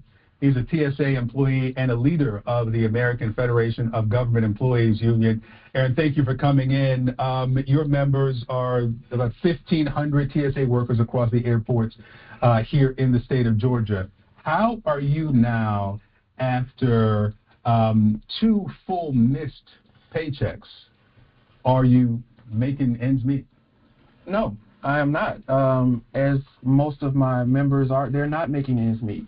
They're having to make really tough decisions. I consider this crisis mode. We are now at the point where today would have been a payday for officers. It's the second full missed paycheck. So now I have members who are coming. They're being evicted. Some of them are already evicted. I have one family who I just learned was sleeping in their car with children. I have another one who is expected to be evicted on Monday. I have another one who has 5 children. She's facing eviction. So these stories are coming in daily to me. So officers are really feeling this shutdown. Do you have people who are not just calling in sick, but are leaving the job because they're not being paid? I haven't gotten any reports of anyone leaving the job, and I want to clear something up. Officers are not calling in sick. Officers have not received a paycheck. They don't have the means to come to work. They're calling in because they can't put gas in their car, or they can't afford to pay for daycare. And that brings up a whole other thing. Daycares have wait lists. Those children that are not able to go to daycare right now, once the government reopens, they then have to be find other places to for the care of their children while they report to work. Let me ask you about this thinning of air traffic. 4% on Friday. I just want to stay there for a second, because we don't even raise our children no more. I mean, that's a society that we living in. Though, listen to what you just said. People sleeping in the cars. When I go outside, I walk the park. That's my cardio. You see people sleeping in the cars. I've been seeing it for years. Families sleeping inside the car because they have nowhere to stay. They've been thrown out their homes. This is the experience that most people in the country have been going through for the last, since 2008? Because all those jobs that was lost in 2008, 2009, 2010, those jobs never came back. So people have been living on the streets since then, not able to make ends meet. And in this conversation, you can listen and see why we don't even fuck with the unions either. The union's concern is only about their workers. He's only concerned about the TSA workers. You see, so if somebody like me, a Black Panther like me, if I was standing up on my soapbox and he going to work early in the morning, because remember, he's the leader of the union. He make more than that 61,000. He making probably a little decent penny, probably up there 80, 90, maybe almost 100, because he leading that union. And you see me standing out there demanding that these politicians, that we hold these politicians accountable, that they're the one gentrifying our community, throwing people into the streets. He probably standing there protesting on the side with the politicians, because he has a deal. That union done cut a deal with that politician. They're on the side of that politician. So instead of standing with me, standing with the people, demanding people don't get thrown out their homes, don't have to work 2, 3 jobs, he's cozying up to the politicians. And I can show you videos where, what's the name of the union in Newark? SCIU or something like SC something. SEIEU, the one that Google it. No, Google it and look it up. But these unions are with the politicians that are gentrifying the community. I mean, I put this on for him to speak because now it's dumb. Because you know when they go up to somebody else, you don't care. They go up to somebody, you don't care. But it's only after they come after you that you be like, oh, how come nobody's standing here to help me? They done threw all them people into the streets, and you didn't stand with those people to fight back. Let me let him keep talking. It could go up, the Secretary of Transportation says, at some point to 20%.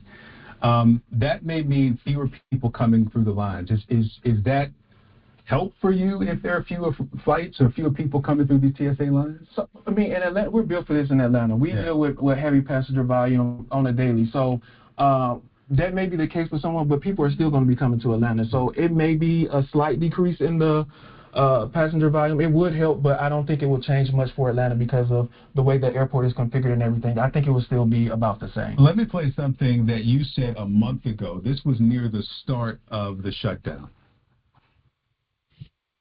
One of the biggest concerns that I have for our members and what has been expressed to me is, the mental anguish that's coming from not the uncertainty. The concern that I have is the security risk that presents. The more that things are weighing heavily on someone's mind, that just in general, you lose focus of what's in front of you. Now, every politician that I've heard has said that there's no correlation between the lack of pay and safety and security. You say there that there is a security risk created by this. I think anyone that says that is absolutely insane. With any what we're going through as federal workers is traumatic for a lot of people. And we know that traumatic experiences have effects on your mental. So if anyone is saying that, I absolutely don't agree with that. My stance will still be that this is affecting officers mentally. And if this continues to go on, I hope that it doesn't happen, but there needs to be some recourse that happens immediately to take care of these officers so they can get the stress of not knowing what's going to happen with their homes, their children, their families every day. All right, let's expand the conversation now and bring in Darrell Wilson, retired naval aviator and pilot who is one of the leaders of the Georgia Black Republican Council. Georgia, he's one of the leaders of the Georgia Black Republican Council. That's one side. Darrell Johnson, a Democratic strategist. Darrell, let me start with you. We just heard here from a TSA worker who said he's a Democratic strategist. Neither one of them, neither him nor him, are there to speak for the people, to speak for you and I. They speak for political parties. They shouldn't even be up there. But that's how all of this is fixed. That's how the whole deck is fixed. So go ahead, let's listen to the Democrat. Listen to what the Democrats say. Is that this is a safety risk, not paying people. What's your reaction to that? Well, that's one of the reasons that the Secretary of Transportation has taken the steps to alleviate congestion and the stress upon the system and reducing the number of flights, as you pointed out, reducing the number of folks that come through the line for security.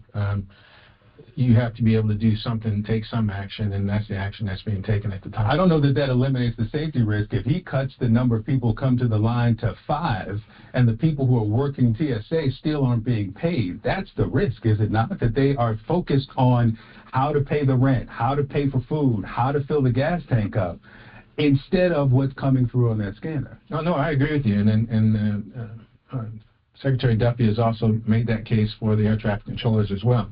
So there is a safety issue, and until the Democrats vote for opening the government again, you have to take some action, and action is being taken. Aaron, why did Democrats yesterday vote against a... That's somebody that's supposed to be serving the people. But they're not serving the people. They're serving corporate parties. He didn't mention nothing about those people that are not getting their benefits. Those people that got to come to work and they don't get paid. He didn't say nothing about them. If you're not serving them, who you serving? And then they're saying that there's nothing, like less people coming to work, less TSA agents coming to work to make sure nothing is sent through, nothing comes through. People not getting paid, that ain't got nothing to do with nothing. That ain't gonna matter. Everything is gonna be okay. Then why you paid them in the first place? Why you had all those people working there in the first place if it really don't matter? Why I gotta keep taking off my sneakers if it really don't matter? Because he's not there to speak for the people. He's not there to fight for the people. They're there to fight for corporations, corporate parties. Bill to pay federal workers. What justifies that? Because Democrats want this shutdown to end that the president created. You got to remember, Victor, we tried to negotiate with the president months ago. We trusted him in the first we were first able to stop the first shutdown in March because we trusted that he was going to do the right thing. Now we're saying, hey, we can reopen this government because you guys control the White House, you control the House, and you control the Senate.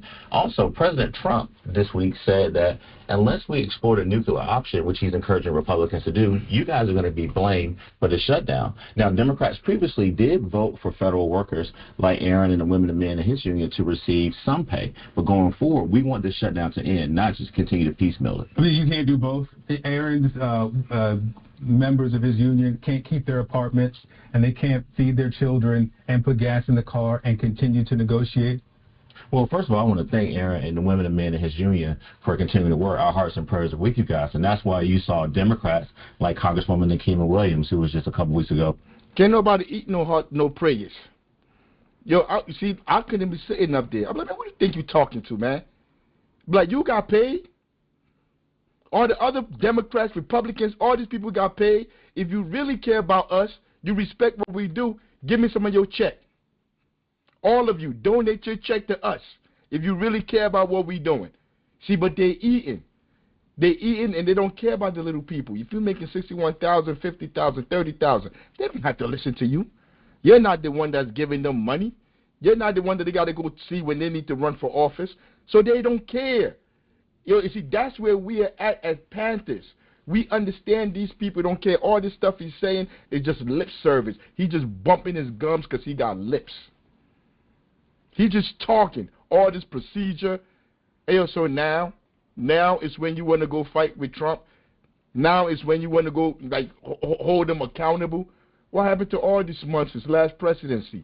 You want to wait till he take food stamps away from the poorest, the weakest in the community for you to stand up and say you want to do something because it has nothing to do with you. There's no skin off your back. So you sacrificing poor people to make a point with Donald Trump. And what's the point you're trying to make? You just want him to extend the Obama insurance. They want him to extend it. They wanted to keep the Obama policy that Obama passed to give all our money, give everything we have to insurance company, make sure insurance companies own us. The same insurance companies that won't pay you or when they need to pay, they do everything to try to duck from paying while people popping them on the streets, cutting off their TVs right in the middle of the street, 6 o'clock in the morning. These insurance companies, those are the insurance companies that Obama worked for. And because Trump is going to be cutting whatever, doing what, all of these procedures, all these things they're doing have nothing to do with the people. They're not doing nothing to benefit the people. They're doing all of this to benefit insurance companies. That's what they're doing. And who they're using. Because Democrats are like, we ain't going to do nothing. We're going to let Trump, we know Trump going to just do whatever he wants. He's going to destroy all of this. He's going to have people out here starving. And you know what? We're just going to let Trump do his own thing. And then the people are going to be so pissed off. They're going to be so mad at Trump. They're going to put us back in office. Remember we told you none of this is new. It's a replay. So everybody's going to be mad at Trump cutting off welfare, and they're going to go vote for the Democrats that don't do nothing. And we telling you neither party. The entire system is corrupt. There is no democracy. America is an oligarchy. That's not what Africa said. If you Google it, that's what the Googler will tell you too. That's what professors from Princeton University will tell you, because they did the study. It's America and an oligarchy. Google that. And if America is an oligarchy, then it can't be a democracy. Because I know most people in our minds, we think democracy, like when they say democracy, we thinking like we're free. We participate in the system. You don't participate in the system. I don't care how many times you vote. And they already did the study. It doesn't matter how many times we all vote. Nothing changes. They're not held accountable. He about to bring Hakeem Jeffries on. Listen to what Hakeem Jeffries say. He's the leader of the Democratic Party. Listen to him. This is a reasonable offer that reopens the government, deals with health care affordability, and begins a process of negotiating reforms to the ACA tax credits for the future. Now, the ball is in the Republicans' court. We need Republicans to just say yes. That's Chuck Schumer. I mean, is that him? Is that his name? Yeah, Chuck Schumer, minority leader. Now they're about to bring the big leader on. But listen to what he's saying. Like, they doing all of this for insurance. Like, they're acting like they're doing it for us. Like, they're doing this for insurance company that paid them. The insurance company that helped them stay in power all these years, even though they have done nothing. They don't serve the people. He has done nothing. Schumer, whatever years, I think he's been in there since 1896. I think he's been in government since 1896. Since Du Bois wrote the Philadelphia Negro. And they've done nothing for the people. Nothing. That was Chuck Schumer. Republicans just said no. The proposal was that Democrats would agree to end the shutdown in exchange for a one-year extension of Obamacare subsidies. Obamacare subsidies, you think those goes to you? You think that one-year extension of Obamacare subsidies go to you? They're over there fighting for insurance companies. They're not fighting for us. Yo, last I checked, I don't have insurance. I'm too poor to have insurance. So, like, I'm going to do what I've been doing my whole life. When I get sick, I'm going to go to the emergency room. Knock on wood. I don't get sick enough where I've been to the hospital. I haven't been to a hospital in forever. See, now that I'm saying that, I'm going to end up in the hospital tomorrow. But I haven't been to the hospital in forever. But I don't remember last time I had insurance. I can't afford it. I can't afford it. Whatever they're doing with Obamacare, whatever, all of that, it's still the same thing. Obamacare is like charity care. You go sit down in the emergency room and you go see somebody. Or even if they tell you to go, you got a doctor, you got to wait for like 5-6 hours. You go over there to go see somebody and they give you the worst of the worst treatment. But the insurance companies get paid. That's what they're fighting for. They're fighting for insurance companies. But the leader of the Republicans in the Senate says that is a non-starter. So the president is ready, willing, and able to be a part of the solution on fixing the problems with Obamacare, but that can't happen until the government opens up, and I think he's made that abundantly clear. All right, now to be fair here, Senate Democrats said no to a vote to pay federal workers who were being forced to work without pay during the government shutdown on Friday failed. So if you're trying to keep track at home, the Senate is not looking like they're close to a deal. They'll be back in session this afternoon, though. But once again, the House will not be in session next week. So what happens next? Joining us now live, House Minority Leader Hakeem Jeffries. Leader Jeffries, thank you for being with me. Good morning. Great to be with you. So let me start here with the news overnight. I'll get to the machinations there in Congress. But your reaction to this hold on... Yo, is it me or he look pasty as hell, like he from the living dead? Or is it just me? Every time I look at him, he look like the living dead. We gonna find out 20 years from now that he was dead. He was a clone, and we ain't know the whole time. But to me, bruh looks weird as hell right here. Every time I see him, like it just hit me like, yo, he looks real weird. The administration being required to immediately pay out full SNAP benefits. Donald Trump and his administration have made the decision to weaponize hunger, to withhold SNAP benefits from millions of people, notwithstanding the fact that two lower courts, both the District Court and the Court of Appeals, made clear that those SNAP benefits needed to be paid immediately. The administration chose to go begging before the United States Supreme Court to put a halt on that because they want to withhold SNAP benefits from children, from veterans, from seniors, from American families, and it's shameful. Hungry children, Leader Jeffries, don't know if they're not being fed because of a lack of SNAP benefits or a lack of their parents' federal salary. And so when Democrats voted yesterday to not pay federal workers, is that something you would have supported? Well, from the standpoint of the votes in the Senate, I think what's become clear is that as Democrats, we are ready, we're willing, we're able to sit down with our colleagues on the other side of the aisle, find a bipartisan path forward to reopening the government, to enacting a spending agreement that actually meets the needs of the American people, and also at the same time decisively address the Republican health care crisis, particularly as it relates to the need to extend the Affordable Care Act tax credits, which are going to trigger, in the absence of doing that, dramatically increased premiums, copays, and deductibles on working class Americans. The legislation yesterday, Victor, would have actually given the Trump administration the discretion to do what it wants to do relative to which federal employees it pays, which federal employees it doesn't pay, how to maneuver through the offices that they've been shutting down for months, even prior to the start of the Trump Republican government shutdown. So it wasn't a credible effort by Republicans to try to resolve this challenge. All right, let's talk about efforts to resolve this. Do you fully support the proposal that the Senate Democratic leader Chuck Schumer proposed yesterday, a one-year extension of the ACA tax credit, the subsidies that expire at the end of the year, and then open the government and discuss everything else after that?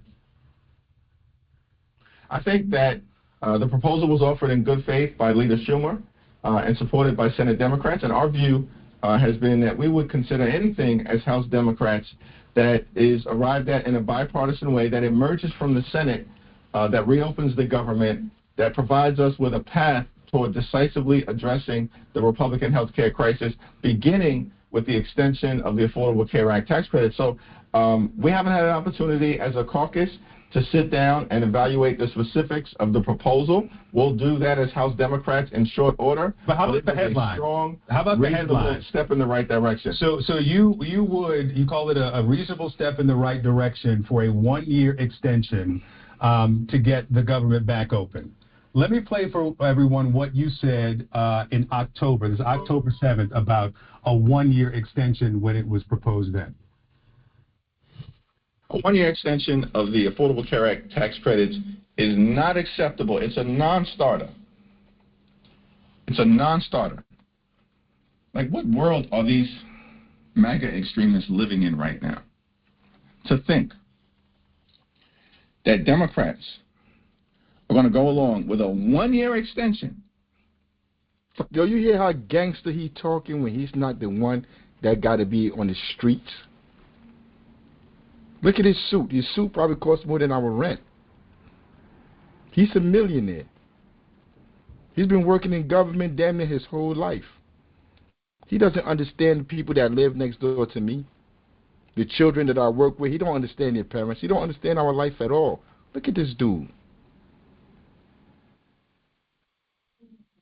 He's picking to use the people. Yo, you know how they always talk about Hamas is always hiding behind children. What you think y'all hiding behind? Y'all using families to play a political football with Donald Trump. Why don't you use your paychecks? See, but they're not going to do that because they're not going to go against their donors that fund them. They're going to let everybody else starve to try to put pressure on Donald Trump. This is their solution. And he's standing up there all cocky. See, that's what happens when you ain't got nothing to lose. You ain't got no skin in the game. Give up your paychecks. As long as this is going on, those people, those families don't get their food, don't get their money, all your paychecks supposed to be going to those families. Every single politician. You're all millionaires. Y'all could miss a couple of checks and still be all right. But they're not doing that. I want to keep playing it because I want to let them talk, but it's like it's painful for me to listen to them. From a group of people, meaning the Republicans, who just permanently extended massive tax breaks for their billionaire donors. It's a laughable proposition. What did Biden do? Biden didn't give away money to his donors, to the rich.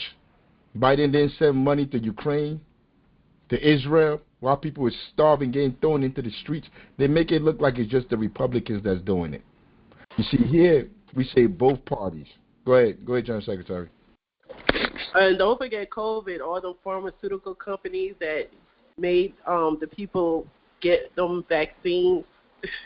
Elon Musk, all of these people, Jeff Bezos, George Soros, all these millionaires and billionaires. Yo, we never audited the PPP loan situation that got abused. That's business owners. That is the owner class that got all of that money. And we never audited. It was designed to go into the pockets of the workers. We never went back to make sure that happened and take back the money that didn't get used to feed American families. We let those people keep it. Let them keep it. But it's like, see, we say it's like it's not even us. It's what they do. Yo, we can't hold Hakeem Jeffries accountable. We can't hold none of these people accountable because they work for their donors. Their donors is the only people that they're scared of.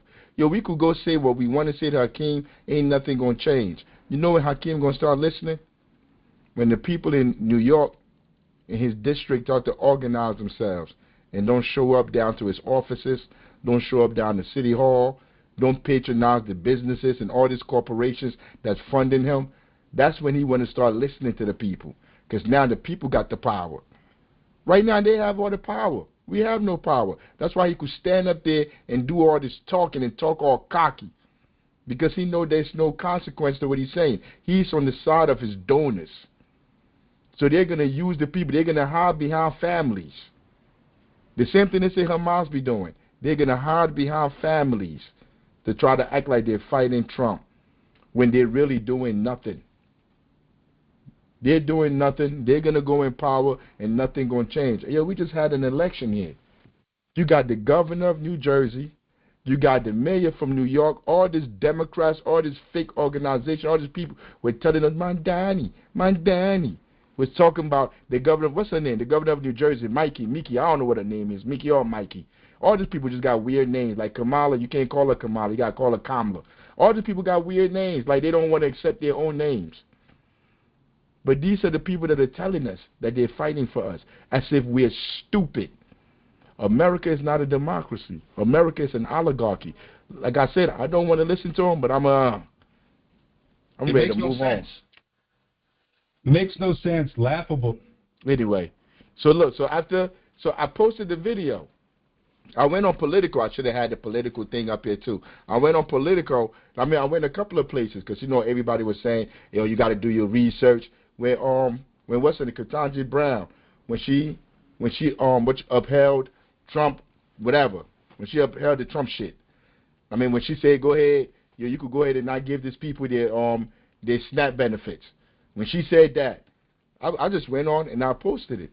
People came on there, you got to do some research. You don't understand. She's playing 3D chess. She's going to say no, but then it's going to go back down to the lower courts, and they got a better chance at the lower courts of changing it, because if it goes to the Supreme Court going to say, let people starve. We want them to say that. We want the Supreme Court to say, let people starve, because maybe people don't understand. Maybe in 2025, people still don't understand the entire system is against them. We want people to say that. But what do you think is going to happen when she sends it down to the lower courts, and then the lower courts say, Trump, give the people their food stamps? What you think, Trump ain't going to appeal it again? You think Trump ain't got no other option? They're going to keep playing the same games over and over and over and over and over and over again while people are starving. They're going to keep playing these games. But you have people, Democrats, liberals, that come on my page, come on the Instagram page, because they're new to this space. Now, you don't understand the 3D chess. You don't understand what's going on. You got to go do some research. We need to cut this video up and put it on there for them, because I need y'all to understand If you're new to this page, if you one of the 10,000 people that are new to this Instagram page, YouTube page, TikTok, Facebook, we've been doing this police pig patrol for over 15 years. We've been policing the people in this community. This is your first time seeing this video. Everything we said in that video coincides with a political philosophy, ideology that we believe in, which is why we have the food program, which is why we have after-school program, which is why we have the housing program. These are things we do every day. It doesn't change because we have a philosophy behind it. So you come and you see the video and you agree with everything that the police did that, the police ain't that, the police this, the police that. You agree with all of that. And then you see the next day that I posted about Ketanji Brown. She's a pig too. She's the police too. Just because she's black, she's a woman like you, that don't mean she's on our side. All skin folk and kinfolk. You heard that before? You see, but I don't expect you to understand and know what I know. You didn't read the books I read. You're not part of the organization I'm part of. You didn't study Pantherism. So you're not supposed to know. We are counterculture. We are counter everything you believe in. Go ahead, you want to say something, Mega? Nah. I didn't have anything on this. I got something I want to say at the end. I want to let you finish up the topic. Oh, okay. Nah, but like people really don't understand, because once you follow along, once you come to the political education classes, you understand why we think the way we do, and it's up to you to accept the data, the science that we present, or for you to say, nah, I ain't messing with it. But as a Panther, it's our duty to bring this information out to you. So as soon as I saw it, I went through all of this, because people saying like, yo, you got to go do your research. You got to go do your research. These were the people. This is the mainstream media. This is nothing radical. Look at this. This is CNN, MSNBC. This is the normal stuff. So if you're saying I'm the one putting out misinformation because I posted Ketanji Brown, these are the people that's posting misinformation, because I'm posting what they posted. Yo, it was a quote from Politico. Listen to them.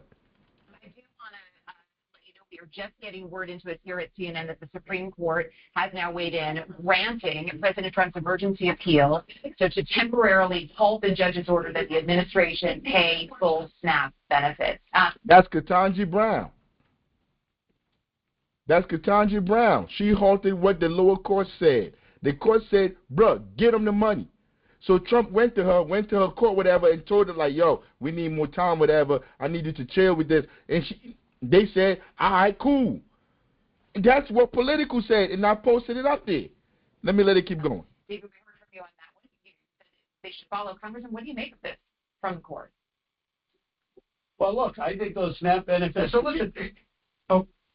I think those SNAP benefits. I think those SNAP benefits. The Supreme Court temporarily blocked. This talking, stuttering, because there's no, like, how can you? Yo, these are the people that are supposed. Those are Democrats.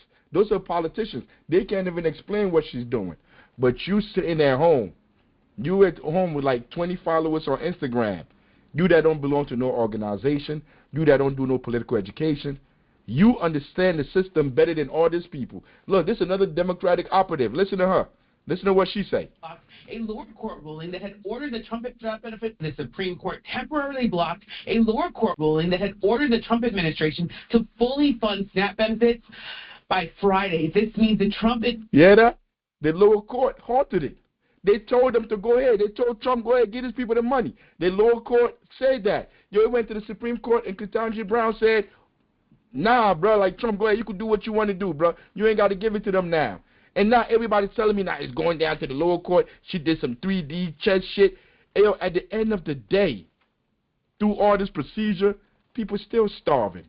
People still not. And remember, yo, they're not just giving out food stamps to anybody.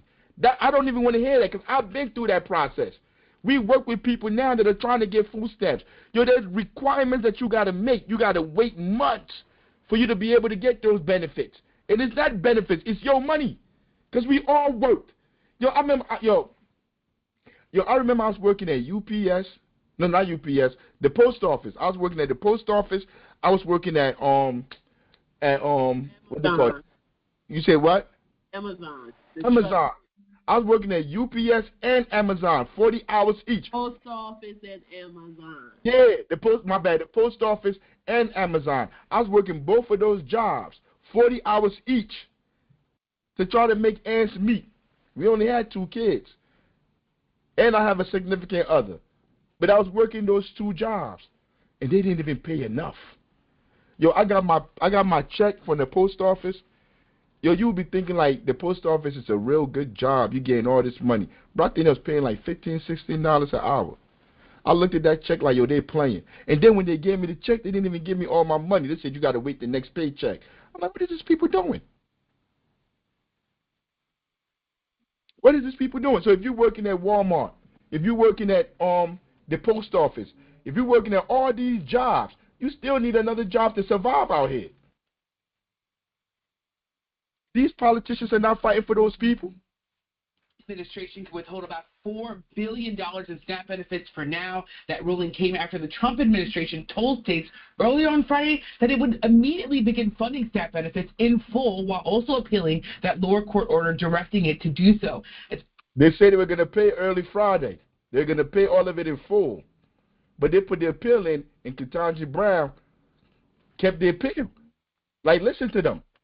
He upheld their appeal. She upheld their appeal.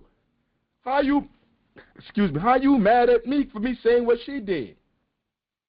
But you mad that I'm not playing the 3D church that she playing. Yo, all that I care about is people didn't get their money on the first. So she put the appeal in. How long is it going to last? 1 week? 2 weeks? Are you going to be feeding these people? Yo, where we stand at as Panthers, these people should have had their money already. They're not even getting enough money. It's not even enough. If you got money to go bomb people around the world, if you got money to give to Argentina, to give to countries around the world, to give to Israel, you should have enough for people to eat, for people not to be in the streets. All politicians are corrupt. All judges are corrupt. All cops are corrupt. See, like, it's not ifs, ands, or buts with it. The entire system is corrupt. And if you work inside the system, you by and large are corrupt too. Unless you work in the system, you're working on the plantation, and you understand we have to build the Underground Railroad, and you're giving your time. Once you get off the plantation to the Underground Railroad, you're helping feed people in the community. You're helping politically educate people in the community to take power. You a different breed. But if you just go to work and you're working in this system, you're part of the system that's destroying people's lives. At this point, it's not clear when and how much money will actually be delivered to the nearly 42 million Americans who rely on SNAP benefits. They don't know when that. You see, all these people that's on my Instagram page, yo, how you don't understand the chess game that they playing. Yo, you heard what she just said? This ain't me talking. I think she worked for MSNBC. What's that? What I said? The NBC News. She said they don't know when these people are going to get their money. 42 million people. Go ahead, General Secretary. I'm sorry. It's CNN. Where you see MSNBC? Maybe I don't see it. Right here on the screen up here. It say NBC News. Oh, okay, I see that. Sorry. My bad. Yeah, even on the TikTok, it say NBC News. I'd add this, though. While the government shut down and people not getting their benefits, the government still taking them taxes out of your check. And the IRS is still sending you letters if you owe them. They just sent me one. They want their money. Oh, yo, don't be owing them people, bro. Nah, seriously. They're still coming. They're still taking money out your check. But the government is supposed to be closed. Police still locking people up. They're still having court. They're still having court dates out here. People going to court. People getting sentenced, going to prison. The system is still working. The only people they ain't working for is for us. The Trump administration asked the Supreme Court to immediately pause a federal judge's ruling that required the administration to pause the ruling. Look at right here, MSNBC. This is Africa NBC. This is MSNBC that's telling you what Ketanji Brown did. So you come on my social media space and you saying I'm pushing misinformation. Yo, tell MSNBC, because most of the people saying that are liberals. See, I'm not a liberal. As Panthers, we are not liberals. We combat liberalism. You see, liberalism stands for unprincipled peace. Liberalism just go along with stuff to get along. Yo, we don't do that. We don't go along to get along. Because at the end of the day, you have people starving. People starving, and the money that's been allocated to go to them is not going to them. because you're all liberals. Let me let the people keep speaking, MSNBC speakers. You know, Africa don't know nothing. I don't do no studying. I'm misleading people. To fully fund SNAP for the month of November. And we just got word from the Supreme Court that they have granted the Trump administration's request. There are nearly 42 million Americans that rely on the SNAP program. Most of them, as I started the show talking about, children, seniors, or people with disabilities, families across the country. And while multiple states have already sent out some SNAP benefits to some of those people, and I'm not sure how they can be pulled back, hopefully they can't be, SNAP benefits are staggered. So some people get them on the 1st of the month, some on the 2nd, or the 3rd, or even the 28th. Every state distributes benefits differently. And even within states, the day one person gets their benefits is often different from when another person will. So even though some people may have already received this month's benefits, this decision is going to have an impact, an immediate one, on the lives of millions, if not tens of millions of Americans. Yo, let's stop here. If it wasn't for that New Deal, the country wouldn't be the country it is today. You see, that New Deal, when they had all those people get into welfare and they started giving people money, people are older, like you got senior citizens, now people are able to take care of the senior citizens. They're not getting squeezed by the oligarchs, like there's a little bit of room to breathe. And then in the 60s, they opened it up to black people, to whoever else they want to open it up to. Everybody was able to get under that system where you're getting like the bare minimum to survive. Then all the way to the 90s, where the Clintons destroyed the whole welfare thing, started the crime bill. These are Democrats. This is not Republicans.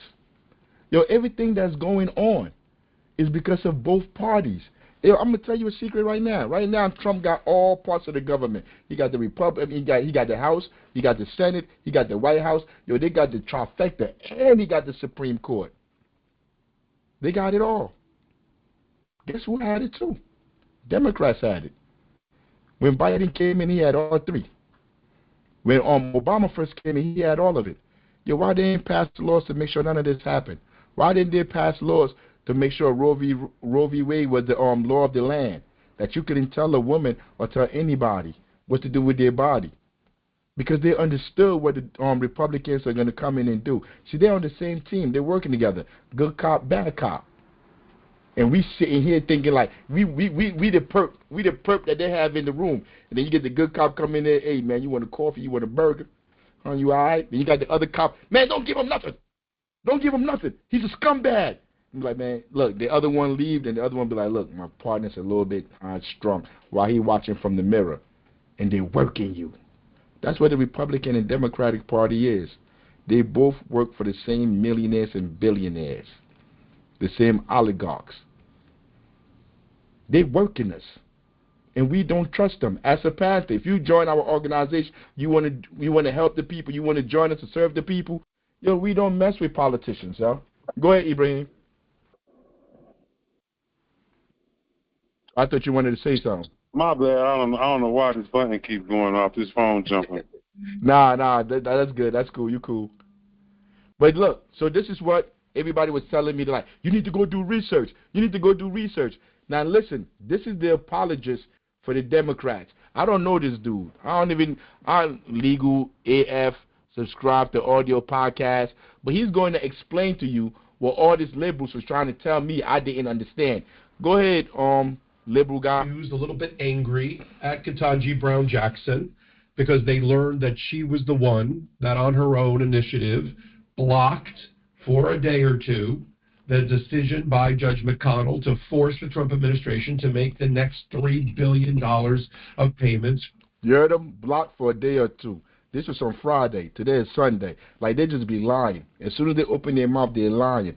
Yo, she blocked it on Friday. Yo, we're in Sunday. A day or two. What you think, tomorrow they're going to give people their money?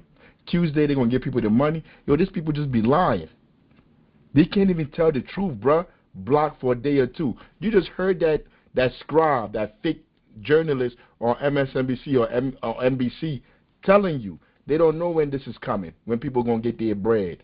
But look at this guy right here, legal as fuck, if that's what his name's supposed to be. You heard him for a day or two? Let him keep playing. But catch the lies. for SNAP anti-hunger program participants, meaning the poor, those below the poverty line, and children, and disabled, and veterans, and the elderly. But hey, man, nah. Let me stop there. When they talk about the poverty line, you know who is the poverty line? You know where they started the poverty line?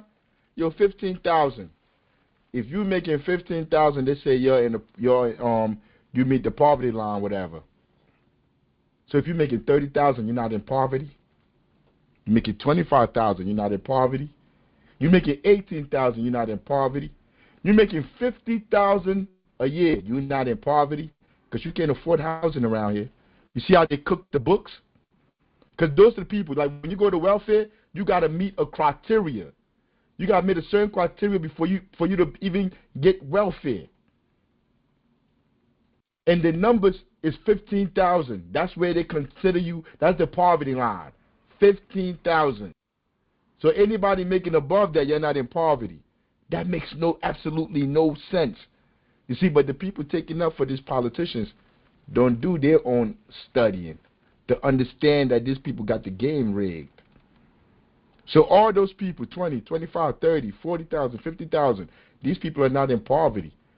And then when you go Google it and you go look it up to see what percent of Americans are in poverty, what percent of black people are in poverty, they tell you 17%. They tell you 17%. Even though like 75% of the people in America are living paycheck to paycheck, but only 17% of the people in the country are in poverty. Are you freaking kidding me? Who you think you're talking to? See, but they think everybody's so dumb that they don't understand. Let me let this guy keep talking about the fake news that he's going to talk about. Scratching their head. Well, why did she do that? Why did she issue a stay? And how long will it last? Well, I'm going to break it down for you here. Break it down. On Saturday morning on Legal AF. And maybe when I'm done, you'll at least understand the rationale behind this temporary administrative stay lasting a couple of days and why I think she did it. I'm Michael Popak. You're on Legal AF YouTube. Hit the free subscribe button when you can. All right, so let me back up a little bit. Let me roll the video back a bit so that we can catch everybody up. On Thursday, Judge McConnell, Chief Judge in Rhode Island Federal Court, issued a second temporary restraining order compelling the Trump administration to care about the disadvantaged in America, to compel Trump as president to care about people that go hungry in America, as if you had to do that. And he ordered that by Friday, yesterday at 5 p.m. or so, that the entirety of the $8 billion for the November payments for 42 million people comes out to about $300 or $400 a family a month for food and nourishment. That it be made, that payment be made. The Trump administration jumped up and down and said, first of all, we don't have $8 billion. We've only got $4.65 billion in the contingency fund. And if we make partial payment, it'll slow things down. It'll be weeks or months before those payments can be made. And the judge said, I don't agree with that. I think you have the ability to go get and raise the entirety of the $8 billion from some other funds that are available to you that you've identified. I want you to make full payment. It's all done electronically, so it's not that hard. It's not like checks are going out. Most recipients of SNAP benefits have an electronic debit card, if you will, and those accounts get funded electronically. So there's a few that get checks, but really it goes onto a card. We used to call it food stamps, but these are electronic cards at this point. And the judge says, if the problem you're having is making partial payment, and you think that's slowing down your compliance with my order, then make full payment. So he ordered full payment. Now, while the Trump administration then ran off and asked the same judge for a stay of his order, to block his own order, giving them time to appeal to the First Circuit Court of Appeals. He refused. They then ran to the First Circuit Court of Appeals. And last night, Friday night at 6:37 p.m., the Court of Appeals for the First Circuit refused to grant an administrative stay, but they said that and I'm going to read it to you, but they said that they would consider a full, on briefing, a full stay through the appeal, but they hadn't had time to look at all the briefing yet. But they weren't going to do an administrative stay in the meantime. In the meantime, the Trump administration made $5 billion worth of payments, 5 out of 8 billion, actually more than their contingency fund, putting a lie to their argument and their position in court that they couldn't make more than $4.65 billion, and they couldn't do it overnight. They did it in hours, and they did it at more than $4.65 billion. So 5 out of the 8 billion for November has gone out. I'm not talking about December or in the future, just for November. With that, at about 8 o'clock last night or so, Eastern Time, the Trump administration, because it wants to continue to troll and harm the poorest in America. Think about that for a minute. We have a president of the United States that wants to crush the hopes and dreams and dignity of people who are hungry. Okay? Americans. The Department of Justice and its Solicitor General, John Sauer, ran to the United States Supreme Court and filed an emergency request for an administrative stay and also a longer stay. It was not, and here's the sort of explanation part of the hot take here, it was not an emergency appeal of the substance of the case in conjunction with a stay. It was a request for an administrative stay and a stay of the case pending appeal. They did not suggest that they were going to bring an emergency appeal. That's the shadow DOJ. I don't care. I don't care. Like, it doesn't matter. People still not getting their bread. Whether emergency appeal, emergency thing, this is all white splaining. You're trying to explain it away. Don't nobody care. People should have this money in their on their EBT cards already. There's nothing to talk about. We're not here to negotiate nothing. These people make me sick listening to them. Part of his reasoning was that they didn't get to read all of the documents. It was X number of pages, right? Each Supreme Court justice has about an official staff of 10 plus more, right? They got enough people to read how many pages they need to get done in a day. You spoke to the Trump administration having all three branches of government, well, the Republicans having all three branches of government and the Supreme Court. When Obama came in, he had the same thing, and he chose not to pass the ACA until they start losing branches of the government, right? He even made a lot of Democrats walk the plank, right? That's why a lot of them was mad at him, because the ACA was supposed to be this big rollout, and then he allowed the Republicans to push back until he basically passed the bones. Now, I have been with the ACA since the Obama years, right? And like this credit that they want you to give, it's like, maybe my insurance is $500 a month, and with the credit, I pay about $100 a month, right? But most of the money goes to the insurance company. They got me on this medication, right? This thing is about $30,000 a pop, right? That money don't go to – I'll never see this money, right? The insurance company pays almost $30,000, and then they get the rest of the bill to me. This thing is a big money scheme for these private insurance and these medications that they come up with, these, all this stuff you see while you're trying to watch a basketball or a football game. They got these commercials about this. Man, these medications are big bucks. It's just sad to me how this dude tried to explain stuff that people know. I'm looking at him in his nice, cozy apartment with all his artwork on the wall. You think this, and he's trying to explain that, it's not checks that they write out. It goes on. You think the people that's being starved out of these dollars they need to go get food don't understand? These people can explain to you what a food stamp book is. A lot of us understand what a food stamp book is, and this man is trying to explain to us the whole process. Like, man, if you don't get, man, we old enough to where we went to the store for our mothers back in the day, and we had the book, and she told us what to get and how much we was. It's like, come on, man, like this stuff is sickening. You think this dude understand what a food stamp book is? No, but this stuff that he's putting up here is he's being an apologist for the Democratic Party. And who are the people that look at all this crap that he's talking about? There's other people that are in these spaces. There's other politicians, other people that work in City Hall, that work in the schools, that work in the unions. The people in the hood ain't watching this crap. The people in the hood don't listen to them no more. Don't nobody watch. What's this? We on? I don't even know what station he on. He on the internet somewhere. Nobody knows him. I don't even know him. All this stuff is just stuff for their own echo chamber for them to listen to. Because don't nobody listen to this in the streets. And then when these liberals hear all of this, they think they can come to a Black Panther page and start to tell us, like, you need to do research. That's all we do is research. We have 2 political education classes a week where everybody's invited to come make their case. But none of those people that was on there on social media, because I sent them the link to come make their case here, they're not going to come here and come make their case because they know they can't make this case. They know they're frauds. Let me let them finish, even though I don't want to hear them. Okay, that's the way that Donald Trump has been successful at the Supreme Court.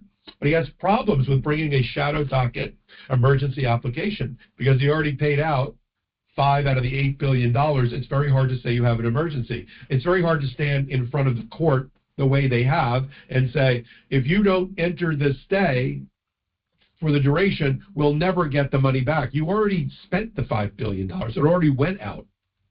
So you're just talking about the remaining $3 billion, which matters to people. I mean, to be short, you know, if you only get 5/8 of what you're entitled to, you're short. Something's not getting bought that's going to help you survive. And so they ran to the United States Supreme Court. Now, here's the uproar. Every circuit has an associate justice or the chief justice that sits over that circuit that makes decisions about emergency applications or administrative stays. And over the First Circuit, it happens to be Ketanji Brown Jackson. Now, Ketanji Brown Jackson is moderate to liberal. She's the voice, the conscience of the Supreme Court these days. She's moderate to liberal. That's what Ketanji Brown, what I just told you. We don't deal with liberals. Liberals are fraud. That's what liberals are. They have no principles. So we don't deal with, and she's a moderate. What does that mean? It means she's been a tool of corporations her whole entire career. How you think she got on the Supreme Court? Yo, you got to pay for your seat on that Supreme Court. They put her up there. The insurance companies, the company that she's been serving her whole entire life, they put her on the Supreme Court. We didn't put her on the Supreme Court. We didn't nominate her. The people didn't nominate her to be there. Yo, these are the people that Du Bois was talking about in the Philadelphia Negro we're just listening to. Remember how he said all those people in churches, all those good, dignified people, all those preachers that the people, by and large, put them in those churches for them to be leaders? That's a lie. The people out on the plantation, on the streets, don't put these people nowhere. It is the people that fund them, the people that pay them. They put them in those positions. Ketanji Brown don't work for us. She's a liberal. Which means... Chairman. Go ahead. Them same people put W. Du Bois up there to do that study. That's why he writes like that. That's why he speaks like that. Exactly. Exactly. Those are the people that paid to bring Du Bois to Philly for him to do the Philadelphia Negro. The same class of people. The people on the plantation, the runaway slaves, the slaves that was outside, the people, the poor people that he was talking about, that he was talking so disrespectfully about. I'm talking about Du Bois, how he was talking about the poor people. Those people didn't pay for him to come up there. Just like we didn't pay for no Ketanji Brown. We didn't put her on the Supreme Court. All those corporations she cut deals with. Yo, that's a whole different story if you want to go into these people's history. You find out how she threw people under the bus that was suing the company. She made deals with the company. She's supposed to be the lawyer for the people, but she made deals with corporations to take money from people. That's what Ketanji Brown is. She's a traitor inside and out, a traitor to our people.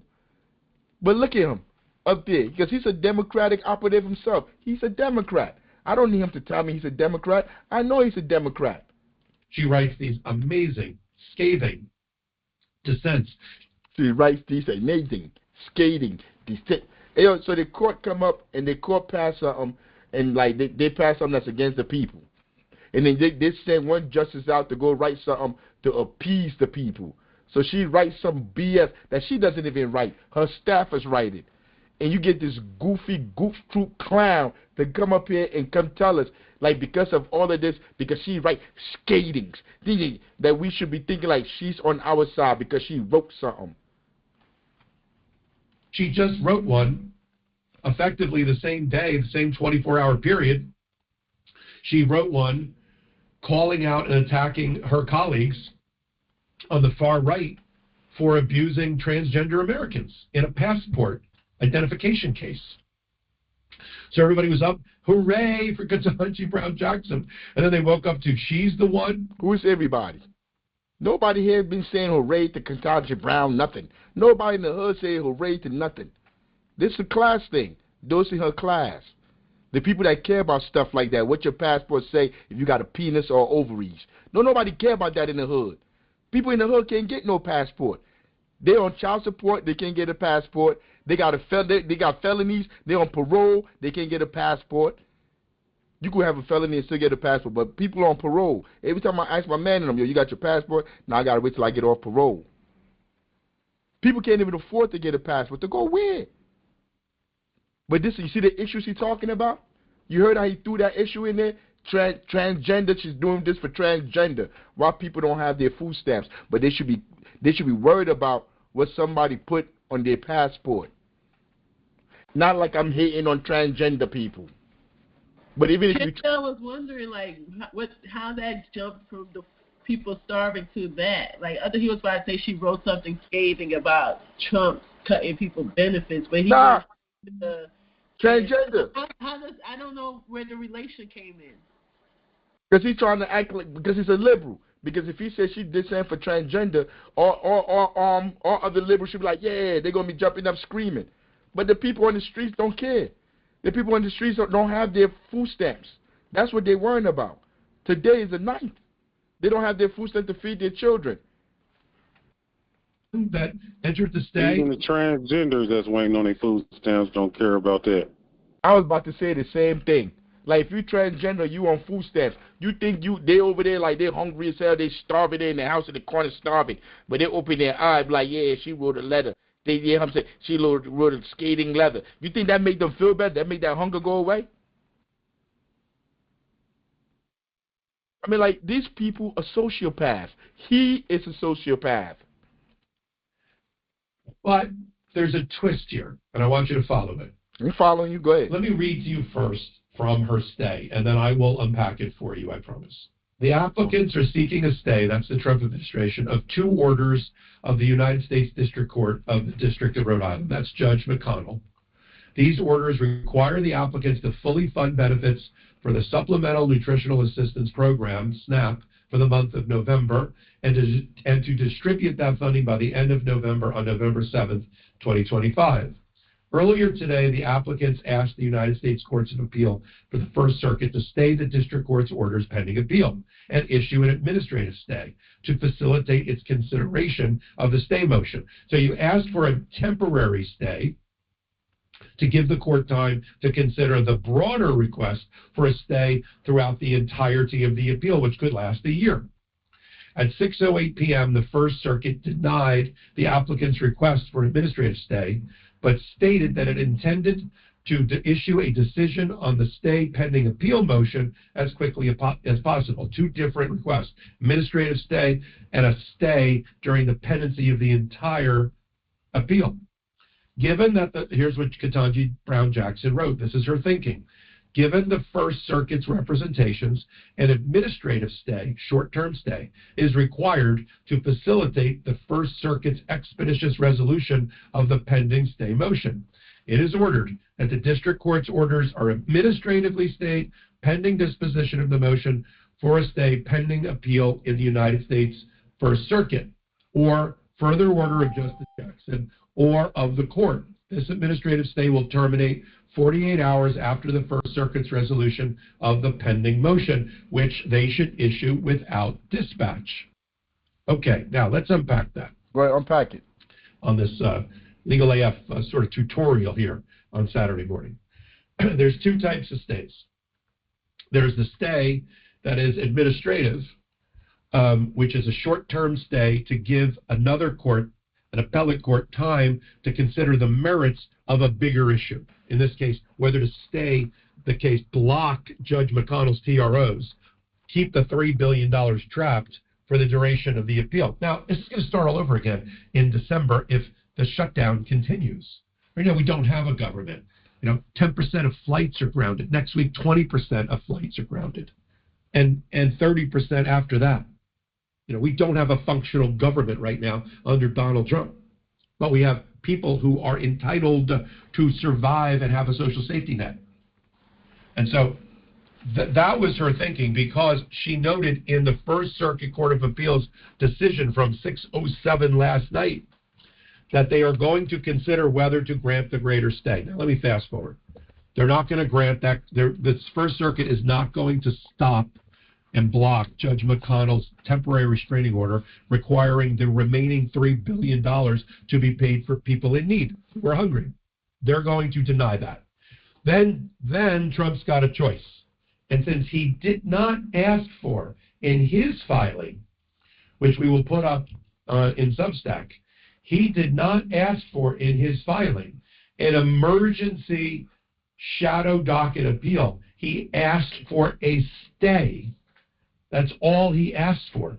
He asked for a stay, Trump did, of the administrative stay to give the First Circuit time to rule. And then ultimately a stay, but he's not there asking for it yet. It's premature. Ketanji Brown Jackson, recognizing that, gave him the 24 to 48 hour stay on the last $3 billion, likely knowing that the $5 billion's already gone out, so at least money has flowed. The First Circuit's likely to rule against Donald Trump. He then has a choice. Trump, he either tries to file another emergency appeal or he doesn't. And so this is the research that I didn't do, right? I didn't do my research to find out after he put in his appeal, she sent it down to the lower court, he gonna put in another appeal again, he gonna go somewhere else. Yo, you know how I know how this stuff works? Yo, because I deal with this government. I've dealt with this government from the inside out. Yo, I've been part of this government institution from the prison system to any institution you can think about. Yo, we used to get locked up and you got like 60 days for the government to come with your what they used to call it, your discovery. They used to say everybody else in jail was a lawyer. Yo, 60 days you don't get your discovery. Yo, you could just leave. They're gonna throw the case out. Yo, you go to court, they don't do this, they're going to just they won't do this, they're going to do that. If they don't do this, if the state don't do this. You know what I found out? It's all bullshit.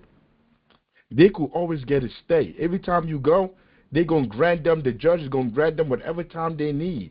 Even if after 6 months. Yo, it be people sitting in the county for like a year, 2 years, don't have no charges. Yo, the judges allow them to do whatever they want to do. The judges are there to rubber stamp whatever the state wants to do. They try to find ways to allow them to do what they want to do. So, like, I don't look at these people and this court system, these judges, these institutions, and be like, and hold them to anything they say. They're all liars. The only reason why they're in place is to maintain our suffering and to protect the rich. Period. You see, I understand that going in. So you heard what he just said? Even after Ketanji Brown, because everybody like, yo, you don't understand the 3D science. Even Jazz Bay, whatever her name is, you don't understand how smart what she's doing is. She talking about something, go do research on Ketanji Brown. Yo, these people be so insulting when I know these people don't read a book at all. They going to tell me to go do research on somebody they don't know. But after all of this, you don't think Trump is just going to extend it, going to do whatever he want to do? But, like, this is why we want Trump in power. He makes the system, he lays it bare and naked. If all these people don't get their money, these people go to the streets, there's going to be problems. There's going to be hell to pay here. It's going to be hell to pay. I don't know if Trump is really that dumb not to understand it, but the longer he keeps it going, the Democrats are just going to keep winning because people are not smart enough. People have not been politically educated enough for them to understand the Democrats are just playing them for fool. So, like, people are going to be mad at the Republicans, and the same people that voted for Republicans last time, they're going to go vote for Democrats. It's like it just keeps going back. It's a pendulum swing. It just keeps going back. And when you say you don't support both sides, what's the word they call you? They say you're nihilistic, like you done gave up. You don't care about what's going on. Why don't you just leave the country and go somewhere else? Hey, we tell you, bro. Like, we tell you. We have no hope in this system. We don't believe in this system. But that doesn't mean you give up. That's not what we do. We don't give up. Let me see. Let me try to find it. No, today they're getting online. How do we change our material condition? People starving outside. That's what we do right there weekly. That's the food that we go out and we deliver to people's homes. We can organize to do this. People don't have a place to stay, don't have a home.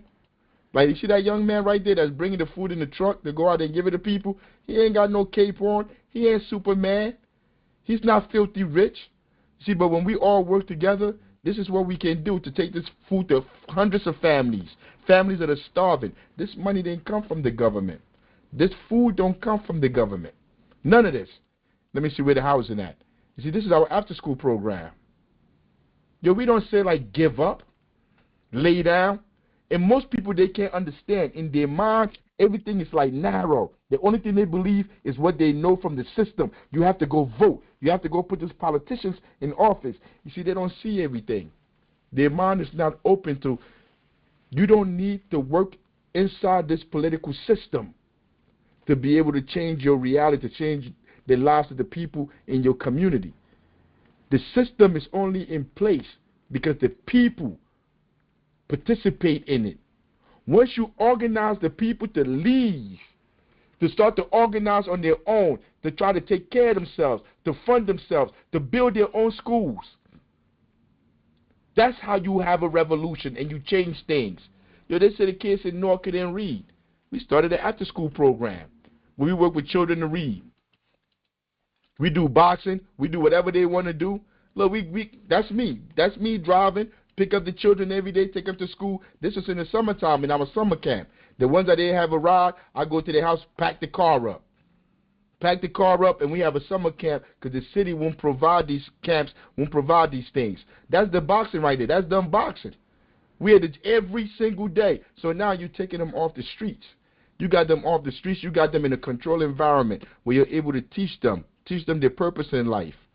You teach, like, through boxing, through all the sports that we do, you teach them the discipline it takes to be successful. You don't need the government to do that. That don't mean you quit, that you gave up. By doing all of this, by participating in all this, we call them survival programs. You're doing more than any politician out there. You're doing more than the leader of the House, the leader of the Senate, the leader of this. You're doing more than Donald Trump. Trump does nothing for the people. All these people are stealing.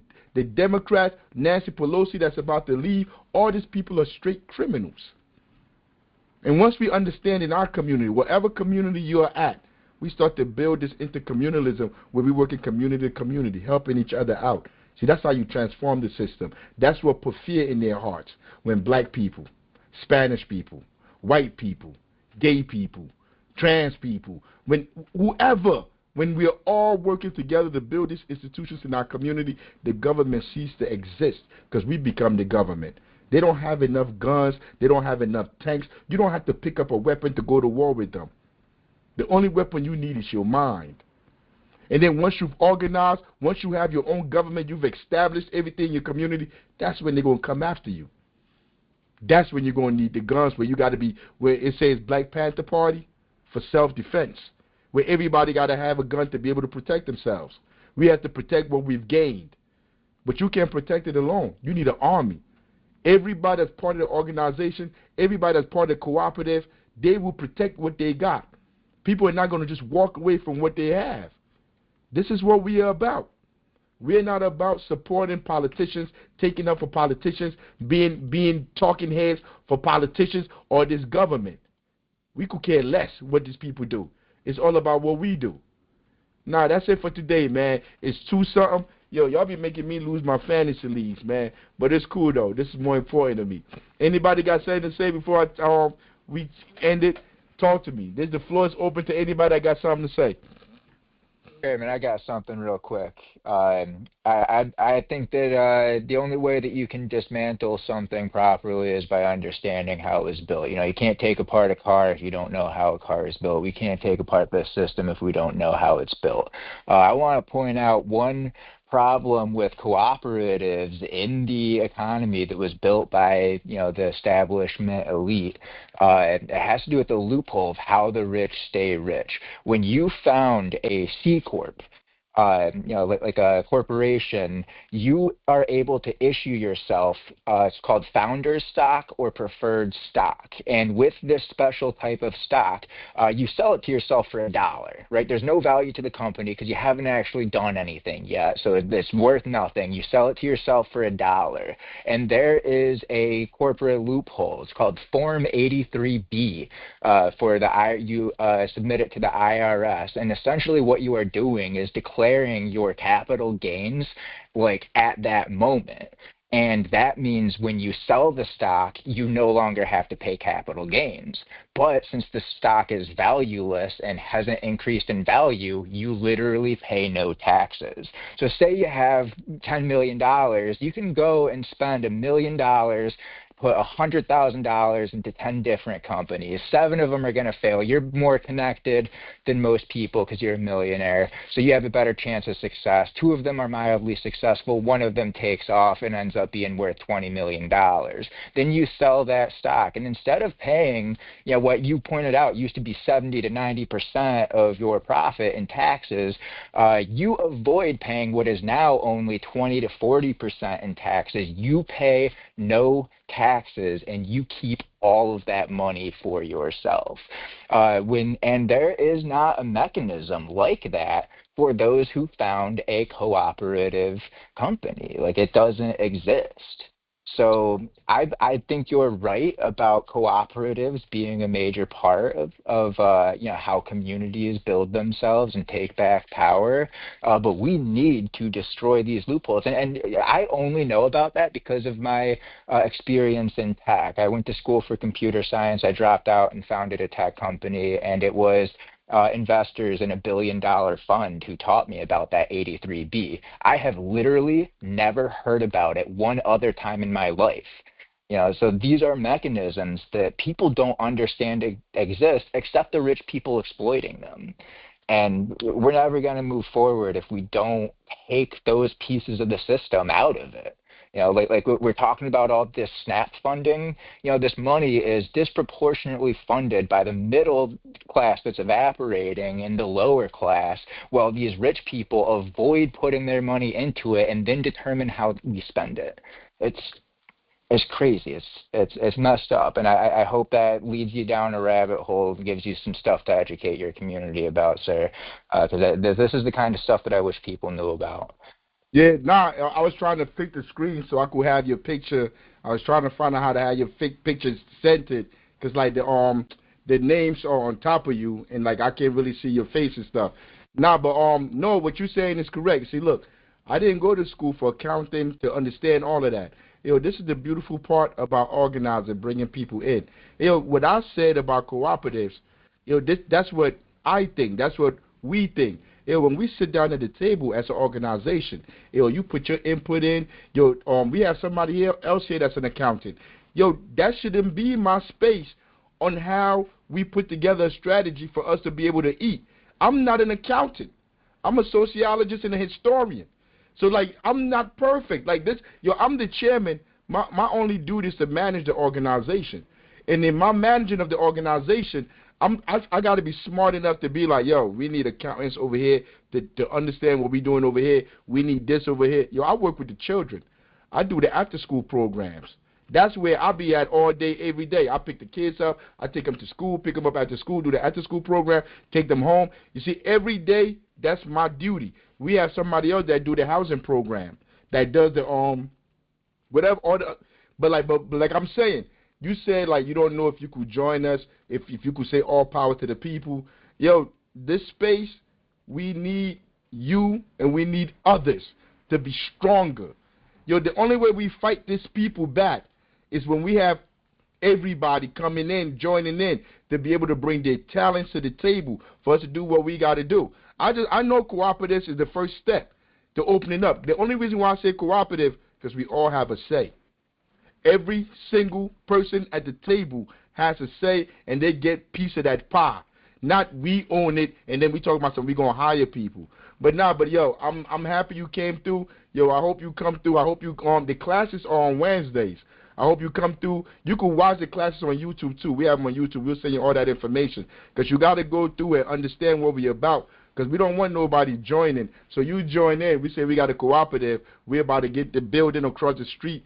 All of us put our money in, you in. So a year later, you talking about you want to sell that shit to China. Fuck is you talking about? We're not here to sell our motherfucking shit to Merrill Lynch. We're not trying. And then we arguing inside the organization. Nah. Before you join us and believe what we believe and do what we doing, you have to know why we doing what we doing.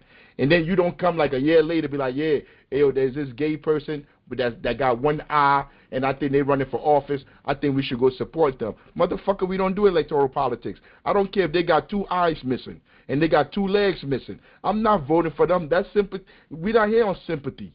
We here to do what's going to be best for the people. And voting for politicians to go work for oligarchs, that hasn't proven to help the people. Anybody else got something else? Going once? Going twice? Come on, somebody. What you got, Patience? Now, I was going to say all power to the people, and thank you, everyone, for joining us. And I hope y'all come back next Sunday. All power to the people. Talk to everybody later, y'all. Peace, peace. Peace.